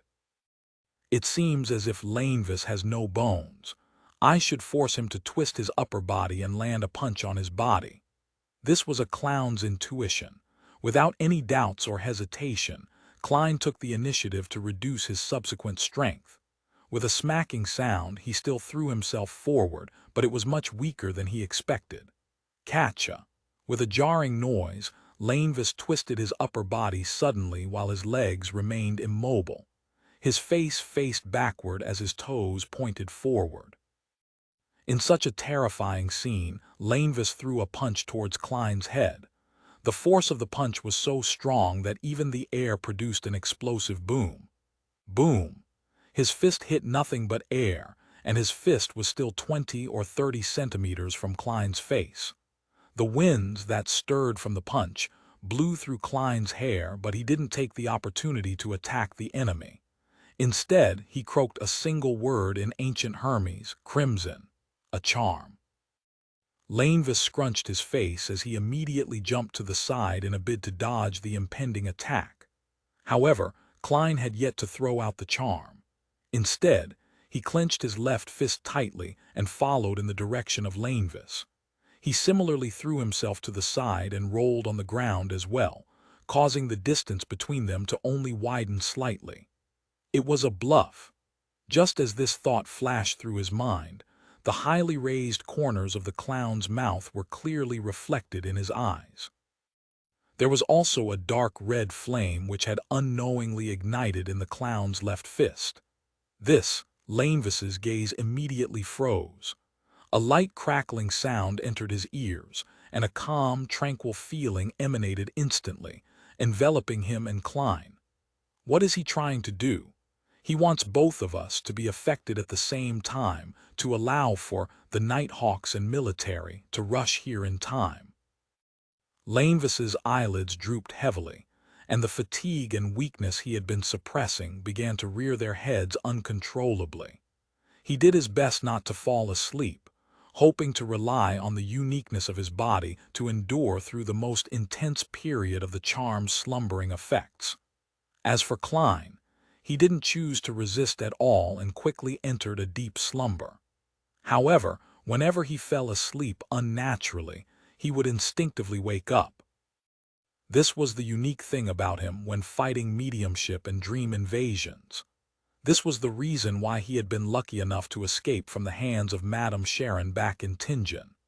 In the fight just now, after throwing his cards proved ineffective, he immediately took out the slumber charm and gripped it tightly in his palm, waiting for the opportunity to affect himself and his enemy. In just a split second, he forcibly broke free from the abnormal state of mind in his dream. The figure of the staggering Lainvis was clearly reflected in his eyes. Phew! Klein suddenly became very calm, as though what was before him was nothing but a target. He took a deep breath, turned his waist, and pulled back his shoulder before thrusting his fist forward with all his strength. Bam! Catcha! His fist landed ruthlessly at Lainvis's throat, breaking his bones and splattering his flesh. Lainvis took 2 steps back and leaned against the wall. That intense pain finally allowed him to extricate himself from the slumbering effects, but the fine iron-colored goosebumps on his body were all gone. After Klein's punch landed, he reached into his pocket with his left hand and pulled out 2 cards. Sue. The 2 cards each stabbed into an eye as scarlet liquid gushed out. Lainvis surprisingly endured the pain without letting out a tragic cry. Instead, he abruptly threw himself forward in a bid to make his last stand. Klein didn't take advantage of the situation to attack. Having long expected this, he turned his body to the side and took a step back. Right on the heels of that, while seizing the moment when Lainvis's fell forward, he took 2 steps and arrived behind him. He reached out with his arms and grabbed his enemy's neck. Catcha! Klein's arms exerted force, and he suddenly turned around, twisting Lainvis's neck. After doing all of this, he took 2 steps back and looked at his enemy. With the card embedded in him, Lainvis looked ahead weakly as he slumped to the ground. At the same time, he was very confused and asked in a staccato manner, "Why do you want to kill me?" With his clown mask on, Klein stared at his archenemy and replied indifferently, "No reason."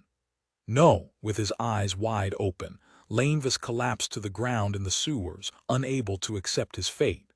Finally, his breathing came to a stop. At that moment, Klein, who seemed to be extremely calm, suddenly stepped forward, tightened his right leg, and with all his strength kicked him in the head. Bam! His neck, which was already badly mutilated, could no longer bear the pressure and was sent flying like a rubber ball. It slammed heavily into the wall, creating a red and white patch. Upon seeing this scene, Klein suddenly crouched down. Ha ha ha ha ha ha, ha ha ha ha ha. He laughed crazily with a suppressed voice. The clown mask looked so very happy. The corners of those raised lips, the bright red nose, and that white face wore a very happy expression. Ha ha ha ha ha ha ha. Klein laughed so much that he went out of breath. His laughter was more jarring than crying. After a few seconds, he finally calmed down. He slowly straightened his body and winked with his left eye at the darkest part of the sewer. Then he smirked and muttered to himself, "Captain, look, we've saved Lone once again." Droplets of liquid quietly slid down and landed on his collar. At that moment, he felt that his clown potion had been digested completely. 288. A scene filled with symbolism in the dark sewer. Klein wiped his neck and turned his attention back to Lainvis's cracked head and decapitated body, before turning to the 2 tarot cards that were stuck in Lainvis's eyes. He originally wanted to retrieve all the projectiles that he had thrown and wipe the scene of any clues. However, he realized a very real and extremely serious problem. He didn't have the vision to see in complete darkness. He had relied on his spirit vision to rush through the pitch-black sewers and engage in the intense battle with Lainvis. He could see the colors of Lainvis's aura, the spirituality radiance of all sorts of critters, and could faintly use the light's illumination to distinguish the path. Unfortunately, the tarot cards he was currently using weren't the same as the ones that had originated from the Nighthawks. It didn't have any spirituality or silver engravings, and it was completely ordinary with no special characteristics. In such an environment, Klein could use his own aura's color and spirituality radiance to create a tiny radius around him where he could distinguish things. However, he couldn't see the cards stuck in the walls and ground, as well as the cards that had scattered everywhere. In the intense battle with Lainvis, they hadn't restricted themselves to a particular spot. Of course, he believed that as long as he had enough time, it wouldn't be difficult to find all the cards he had thrown out. But the main problem was that the Nighthawks and the military on board the airship would arrive at any minute. I can't be too careless regarding this. I've been wearing gloves all this time. This deck of tarot cards was bought before coming to Backland and is standard across the nation. I don't usually use it. Most of the time, even if I have it with me, it's placed together with Mr. Azek's copper whistle.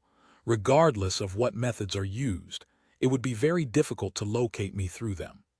At most, they would be able to restore a portion of the battle scene. I donned a mask, and my shoes are padded. All sorts of thoughts flashed through Klein's mind, and he quickly came to a decision. He turned to the headless corpse and crouched down. Reaching out with his black-gloved right hand, he quickly searched for any items left behind. Klein didn't have the intention of carrying out a mediumship ritual. Firstly, the feeling of the evil god's descent had left a deep impression on him, so he didn't dare to blindly channel Lanevis's spirit unless he brought it above the gray fog with him. Secondly, with the situation of the Nighthawks and military arriving at any time, he didn't feel that he had enough time to set up the ritual of summoning himself, responding to himself, and then going up above the gray fog and channeling the spirit. I should give up when it's necessary, Klein silently muttered to himself, and he withdrew his hand from Lanevis's body. This crazy swindler seemed to be in a hurry when escaping. He didn't bring any cash, materials, or charms. He only had an eye-sized badge on him, which coruscated a faint spirituality radiance. Klein wasn't afraid that this item could be used to locate him, as he planned on throwing it above the gray fog later to study it slowly. Therefore, he stood up and put the badge in his pocket. He stole a glance at Lanevis's corpse, and without waiting for the Beyonder characteristic to appear, he used his left black-gloved hand to remove the remaining tarot cards. Then he stretched out his left arm and placed his palm directly above the Lanevis's corpse. All of a sudden, Klein released his grip, allowing the tarot cards to fall, like leaves cascading over the headless corpse. Some of them faced up with pictures and numbers printed on them, whilst others had dark red patterns on their backs. After doing all of this, Klein took out Azek's copper whistle and tossed it a few times. Then, without looking back, he ran deep into the sewers. After almost 2 minutes, figures finally arrived at this place. Some of them were wearing thick black windbreakers, while others were wearing well-tailored military uniforms. The leader of the group was Crestet Sesamir, who was carrying a pure white bone sword. His red gloves were smeared with dust, and his determined face showed obvious signs of fatigue and frailty. They stopped a few meters away from the body, and through the means of their night vision, they could see Lanevis's corpse and his head against the wall. There were 2 tarot cards stuck in his head. One was the Emperor and the other was Wheel of Fortune. The headless body was covered with even more cards, each separately depicting the Chariot, the Hermit, Death, and more cards of different suits comprising of chalice, scepters, etc. on the walls and on the ground around him. There were also tarot cards such as the Devil, the Sun, and Judgment. It all looked like the scene of some bizarre ritual, and Lanevis was the sacrificial offering that was destined to be sacrificed. Crestet Sesamir drew a silent gasp as he knitted his brows tightly. The Beyonders around him fell into a momentary daze at the sight of this frightening and mysterious scene in the darkness. Far away from the scene of Lanevis's death, Klein quickly found an exit and left. He took off his clown mask, and in the shadows of the gas lamps, walked quickly towards East Borough. Before that, he had already dealt with the stains on the soles of his shoes. It was only when he reached Black Palm Street in the East Borough did he breathe a slight sigh of relief. Then, he quickly held the ritual of summoning himself inside his rented 1-bedroom apartment and responded to himself. In his spiritual body state, Klein moved all the clothes he had worn tonight, as well as the remaining charms, herbs, and essential oils, as well as the badge he had obtained from Lanvis to the space above the gray fog. Then, he used a spiritual flame to burn the corresponding clues. Phew! He exhaled and finally had time to take a look at what the badge he had taken from Lanvis looked like. This badge was only the size of an eyeball. On the front was a symbol that depicted fate and concealment, and behind it was a ring of tiny and compact words in ancient Hermes. You can join if you have this item. What does it mean? Was Lanvis also a member of some secret organization? Klein rubbed his temples. In a situation where he was physically and mentally exhausted, along with the fact that the timing wasn't right, he decided to give up on his research and leave it till after the Tarot Club's gathering. He quickly left the mysterious space above the gray fog, changed into another set of clothes, and removed his disguise.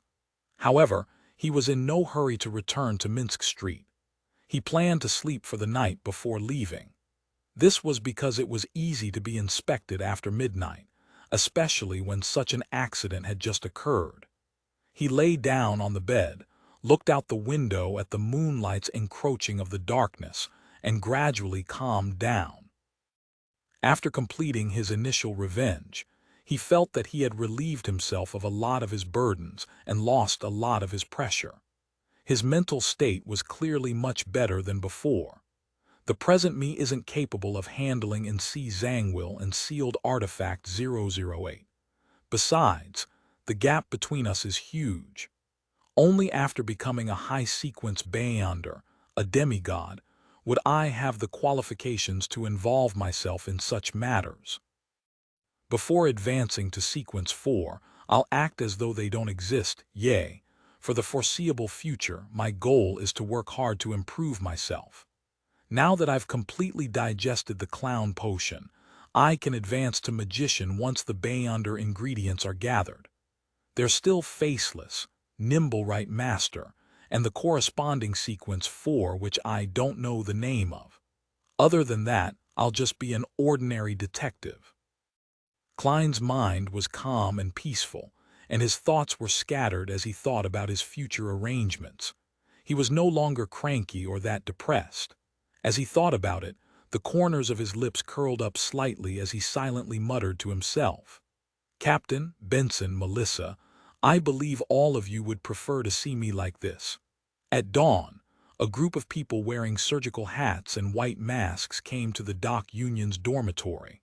They were all dressed as doctors. The elder in the lead appeared to be rich in experience as he said to the puzzled and confused residents, "We've discovered an infectious disease in this building. A person named Kevin has already passed away because of it. We will provide free treatment. This infectious disease has a special drug, and as long as you take it in time, you'll be fine." Kevin. One by one, the guests exclaimed in astonishment as they looked around for their colleague named Kevin. However, they didn't find him at all. That was Lanvis's alias. Seeing that the charity medical team was accompanied by police officers, the residents no longer had any doubts and began to line up nervously to collect their medicine. The first was a middle-aged man with a bushy beard. He nervously asked all sorts of questions, afraid that a single bottle of medicine wasn't potent enough to fight off the infectious disease. It wasn't until the doctors showed their impatience that he drank the blue bottle of medicine. Then he was helped to the side and aimed his mouth at a hole that was of the same size. Ugh, ugh, ugh. The man suddenly felt nauseous as he violently vomited a putrid blob of a bloody substance. He was about to prop himself up and cast his gaze to see what he had just vomited when two strong nurses yanked him away. The mouth-sized hole was located above an iron-black metal barrel. The bottom of the barrel was dark and deep, with almost no light coming from it. And right there, a pool of yellowish-green liquid was quietly resting at the bottom. In the middle of the pool was a small piece of blood-colored meat. Ugh, ugh, ugh. One by one, the residents took the medicine and vomited in front of different metal barrels. In Empress Borough, the opulent villa of Count Hall. Why did you suddenly visit so early? Audrey looked at the sky outside, then she looked at Viscount Glaint. Glaint looked around and only found a golden retriever sitting beside him.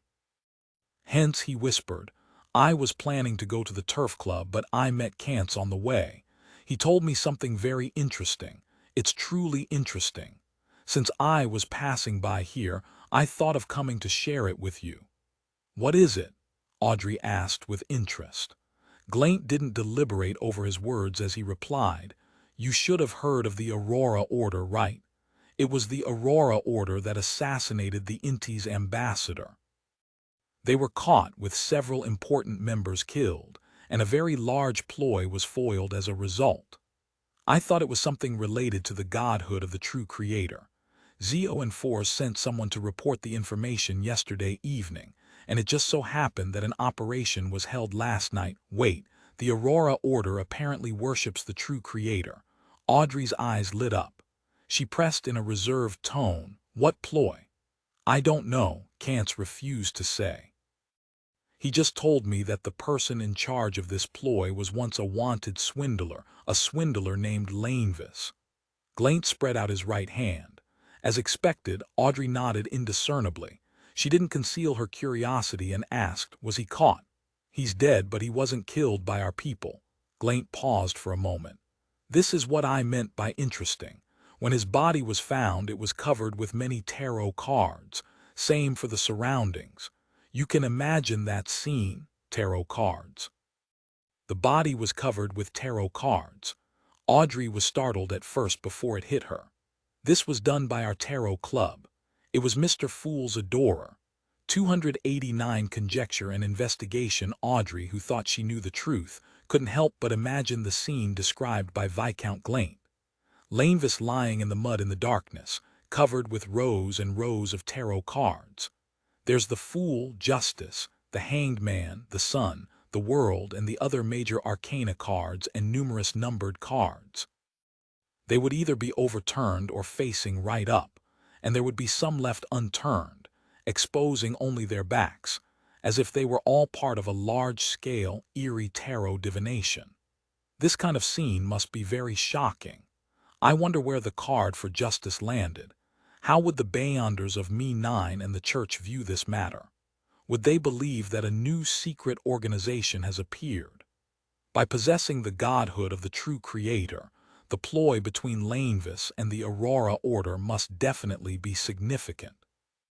It definitely would have brought a terrible disaster to Backland and the kingdom. Yet this ploy was so easily foiled because of a simple mission Mr. Fool had issued. This is a tussle at the level of deities. Mr. Fool and the true creator are considered archenemies. It's no wonder he calls the other party the fallen creator. Many thoughts flashed through Audrey's mind as her body trembled faintly and imperceptibly. What are you thinking about? Viscount Glaint, who was sitting opposite, finally couldn't hold it in any further as he asked in puzzlement. Audrey abruptly snapped out of her reverie. Slightly cocking her head, she smiled and said, Didn't you tell me to imagine the scene of the corpse being covered with tarot cards? Ha ha. Glaint awkwardly smiled and sighed. I wonder which secret organization's member killed Lainvis. It really matches how I imagine such things to be like. It's so cool. It's our tarot club. Audrey answered silently as she smiled. Perhaps there's no organization but the independent act of a powerful Beyonder. Regardless, I like this style. Urge Zio and Force and ask them when they can find my apothecary formula, Glaint said in excitement. Audrey widened her eyes slightly. Looking around her, she lowered her voice and said, Hush, keep it down. How can you talk about potions here? Glaint gave an indifferent smile. Don't worry, it's nothing. I had already confirmed that other than you and me, there's only a dog. The huge golden retriever, Susie, unconsciously shifted her position. Northborough in Backland, inside a room beneath the St. Samuel Cathedral. Dolly, who was wearing a black hooded robe and makeup with blue eyeshadow and red blush, gave off a charming yet cold feeling. She randomly found a seat and picked up the document on the table. She swept through it before her gaze suddenly froze. Her brows immediately furrowed, and she suppressed something as she asked, "Lainvis, why wasn't I informed of this matter? Why didn't you inform me about the operation last night?" Sitting at the seat of honor, Krestet Sesamir, who had hidden his chin and lips back into his propped-up collar, said deeply, "I was afraid that you wouldn't be able to control your emotions. That would have brought unnecessary danger to the operation, so I didn't get anyone to inform you.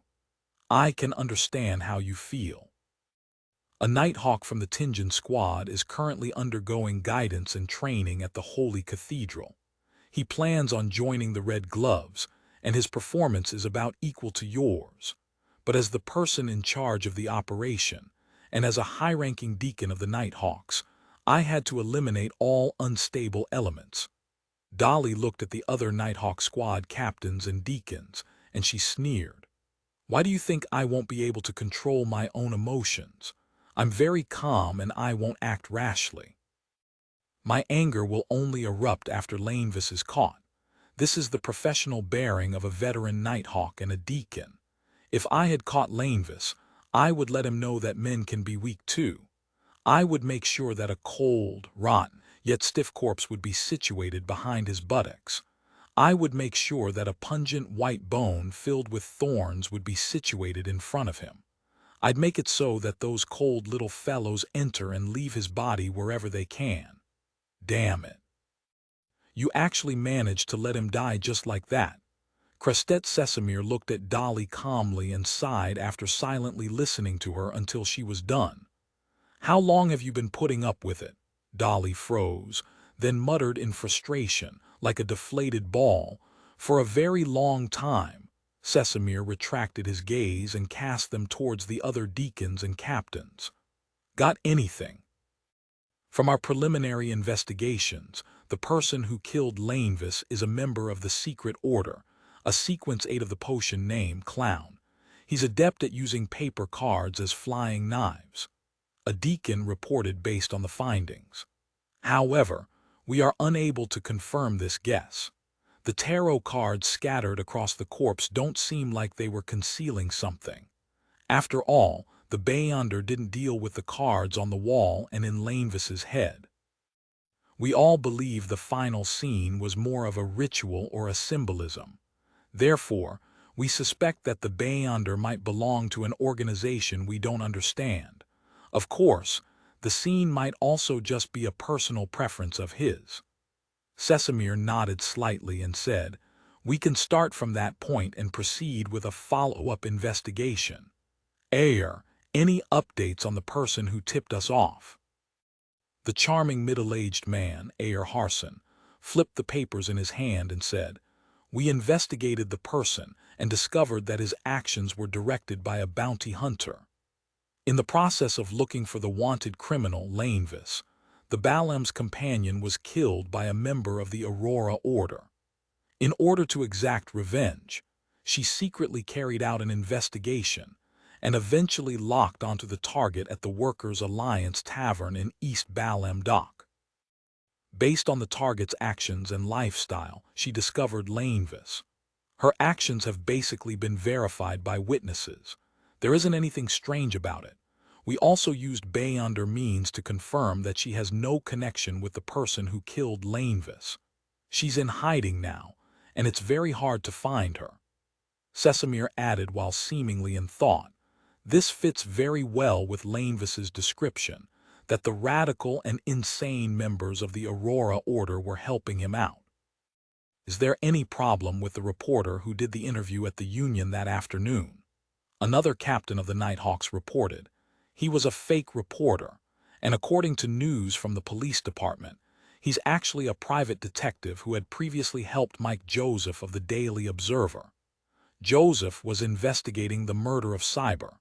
We suspect that he got some kind of lead, found the Dock Union, and disguised himself to get in touch with everyone who was suspected of being the killer. This guess has already been confirmed by Isengard Stanton."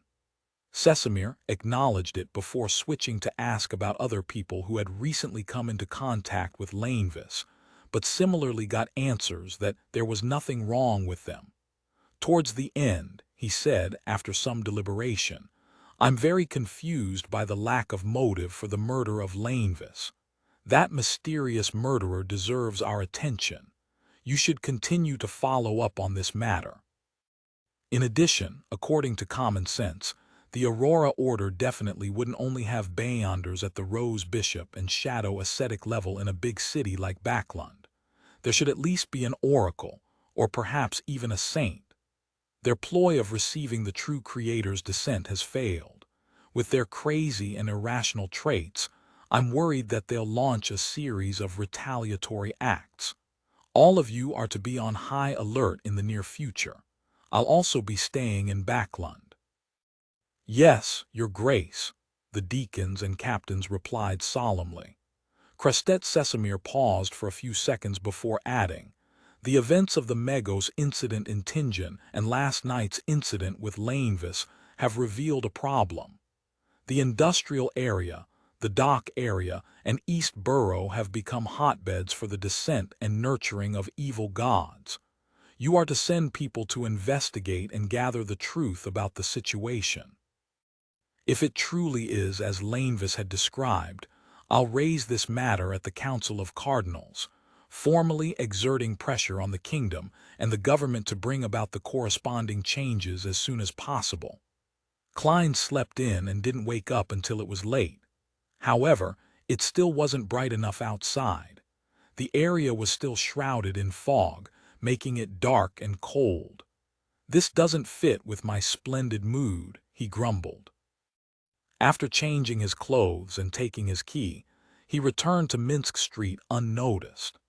After changing from his worker's uniform to casual home attire, a shirt and sweater, and after confirming that no one came investigating his identity as a private detective, he was completely at ease. He leisurely went out to the butcher and grocery store to buy food in preparation for a sumptuous lunch for himself. There was some afternoon sun in Backlund, and Klein lazily basked in its warmth, momentarily having no desire to do anything.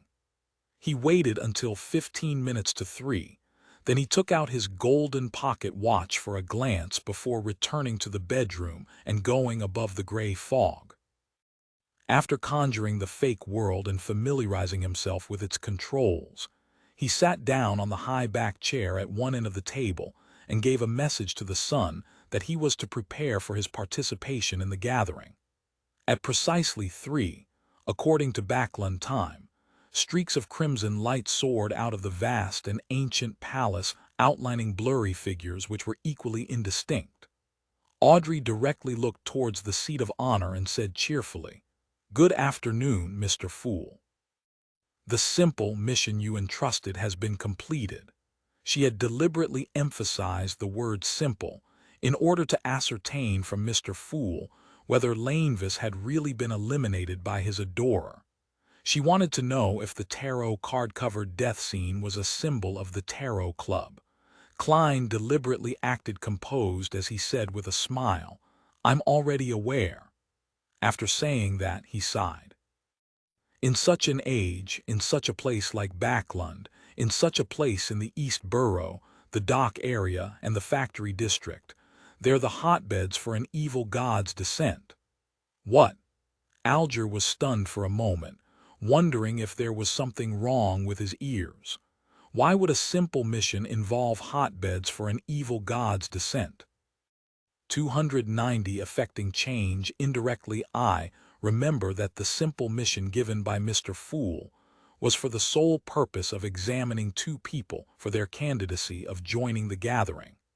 The general idea was to find the person in the portrait, and that person was confirmed to be in Backlund.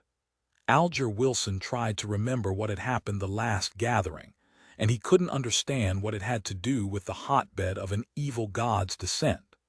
Wasn't it just the search for someone? Furthermore, it was the kind of task which didn't pose much of a threat. Was there a deeper purpose behind Mr. Fool's simple mission? Was this a silent contest between deities? Many thoughts went through the hanged man's mind instantly, and he almost couldn't stop himself from asking justice, tempted to pay in order to understand what exactly was going on. However, As a veteran official beyonder, a seafarer who steered an ancient ghost ship, he was experienced and shrewd. He forcefully suppressed his impulse and planned to go through the internal channels of the Church of the Lord of Storms to find out about the recent events in Backlund. As for Audrey, she instantly understood what Mr. Fool's sigh meant. She immediately understood the entire situation regarding Lanevis. So it turns out that the bit of godhood that Lanevis possessed was the basic foundation for the descent of the true creator into the real world. The harsh situation in East Borough, the dock area, and the factory area, however, was the hotbed that provided him rapid nurturing and strengthening with a simple mission. Mr. Fool stopped the true creator's great conspiracy and saved the whole of Backlund. Audrey looked towards the end of the long bronze table, her eyes sparkling brightly. Unconsciously, she brimmed with admiration. At this moment, the gloomy and reserved world let out a chuckle and said, "Yes, every time I see and hear about a large number of child laborers dying in their teens, and how most workers rarely live past 30 due to extreme exhaustion and the terrible environment, or how after barely surviving the previous tests, and as a result of their old age and the loss of their jobs, they can only wander the streets and die of hunger and cold, I have no doubt about the existence of an evil god. These gods are on the ground in East Borough, the dock area, and the factory area. Well, there's even been a report that some factory workers have a hard time surviving 5 years. In the East Borough of Backlund, there's a saying that among the people who live there, without exception, any person who's a grandfather must be from the countryside. The meaning of this sentence is that people living there won't have a third generation as they can't have grandchildren. Poverty and hunger make their children very thin. Work that's difficult to adapt to causes them to quickly wither away in Backlund, much less getting married and conceiving the next generation. This was the first time Audrey heard Mr. World speak so much. She was suddenly plunged into deep shock and confusion. Why don't I know anything about this? The newspapers and magazines I read only mention that the residents of East Borough are having a hard time. This is far worse than being laborious. Audrey's eyes lost their focus for a moment. She felt as if her understanding of the kingdom and the world had been completely overturned. Suddenly, she understood why Mr. Fool had uttered such a sigh, and why in such an age, such a Backlund in such an East Borough, the dock area and the factory district were the hotbeds of an evil god's descent. We can't go on like this. Otherwise, Backlund will one day be destroyed because of this. Audrey felt a strong urge to go back and learn more, to remind her father, Count Hall. She wanted to use the powers of a spectator and a telepathist to secretly guide the governmental policies that would improve the lives of the pitiful people in East Borough, the docks area, and the factory district. At the end of the long bronze table, Klein quietly observed Miss Justice's reaction. He had purposely lamented a while ago and used his smurf, the world, to give a detailed explanation. He wanted this noble, one who still had a semblance of purity, to realize the seriousness of the problem and use her to push for change in the kingdom. Before I become faceless, I must clearly remember that I cannot be personally involved in such matters. He silently set such a boundary for himself. Thank you, Mr. Fool. Thank you for saving Backlund. Your sigh has made me understand the problem at its roots. Thank you, Mr. World. You have made me understand a great deal of the situation I didn't know in the past. Audrey held back her emotions and sincerely thanked the two gentlemen at the two ends of the table. Saved Backlund. Alger was no stranger to the conditions of East Borough, the factory district, and the dock area. He was more surprised by the description Miss Justice had used. Just how huge was this matter? He thought with an extremely puzzled frown. The son, on the other hand, listened quite attentively, and although he couldn't understand all of it, he still listened attentively, hoping to learn more about the regions where Mr. Hanged Man, Miss Justice, and Mr. World were located.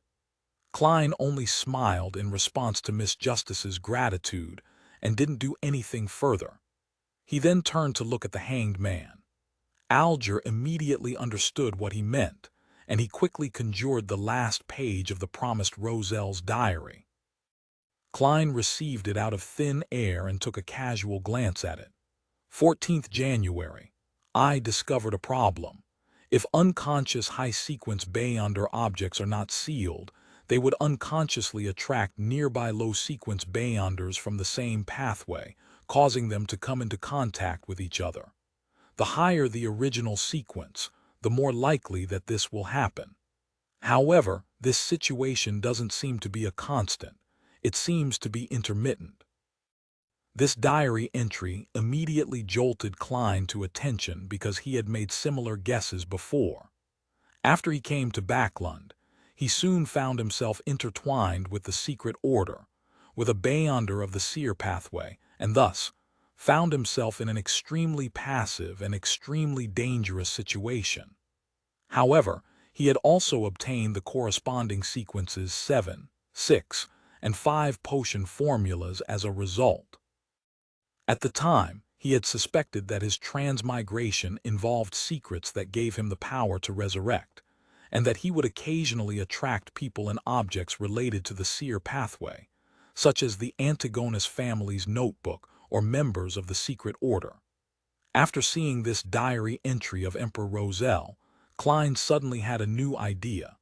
He used the corner of his eyes to scan the thick gray fog and the illusory dark red stars below him. He muttered to himself in silence. Could it be that the one who created that attractive force wasn't me, but this gray fog, the mysterious space above the gray fog? This could also be considered as a secret behind my transmigration. Without any further clues or information, Klein quickly gathered his thoughts and read the second diary entry. 16th January, the taste of a demoness still isn't bad. The corners of Klein's mouth twitched, unsure of what expression he should show. Emperor, I have underestimated you. There's really nothing stopping you. Don't you care about the other person's previous gender? Don't you care about her experience during the pleasure phase? Suppressing the urge to exhale, Klein looked at the last entry in the diary in his hands. 20th January. I finished making the second card of blasphemy. Let me think, where should I hide it? Yes, I plan to disguise it as a bookmark and insert it into a very valuable book.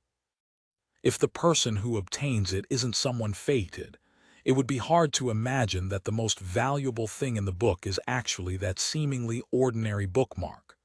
Not bad, that's a good idea. Emperor, why can't you explain more clearly? Which book did the bookmark go into? Before I read this, I was so happy thinking that I can follow the clues and obtain a card of blasphemy containing the profound secrets of the deities. Klein was disappointed and let his gaze linger on the last paragraph. I hope that there will be more specific information in the future entries of the Emperor's diary. He comforted himself with this sentence, leaned back, and said with a smile, "You can start your discussion freely now." At that moment, the son Derek raised his hand, having learned it from Miss Justice, and said, "Mr. World, the Beyonder weapon you gave me far exceeds my expectations. I've already accumulated enough contribution points to trade for the ingredients to advance to Sequence 8. I'll use the remaining contribution points to hire helpers to obtain a chance to obtain the true root and juice of the mist trinket. I'll be able to complete the deal soon." He explained in great detail, worried that his reputation of keeping his word would be suspected and destroyed. Of course, he was telling the truth. Although the axe didn't match some of his expectations for a Beyonder weapon, its power shocked him. That axe can create a powerful lightning bolt in just 2 or 3 strikes, and with the temporary boost from my bard's powers, I can easily fight in close quarters with a Sequence 7 monster. If I were to encounter a monster that's afraid of lightning, I could even easily finish it. I'm now a light suppliant with a certain level of magical spells. My strength has been raised qualitatively, and I can fight against even more powerful monsters. Derek Berg felt that he had fallen in love with that Beyonder weapon. In the City of Silver, its potency was one of the reasons to like it. The surrounding darkness and monsters in the depths of the darkness forced them to obey this rule for generations. All right. The gloomy world nodded under Klein's control. He then looked around and asked again, "Lady sirs, do you have any clues regarding the dark patterned Black Panther spinal fluid or spring of the elves' marrow crystals?" Audrey shook her head without hesitation. After musing for a few seconds, Alger suddenly said, "There will be a grand event held on the Sanya Sea soon. Ships from the 4 pirate kings and the 6 pirate admirals will be participating. Heh, I should call them the 7 pirate admirals. Another person has joined the ranks. There'll definitely be transactions of Beyonder ingredients at such an event. It's very likely that the not very rare dark patterned Black Panther spinal fluid or spring of the elves' marrow crystals will appear. I have the opportunity to participate in this event, but what can you offer in exchange? I'm sure you don't have the potion formula for Wind Blessed, and that it'll be very difficult for you to find it in the future too."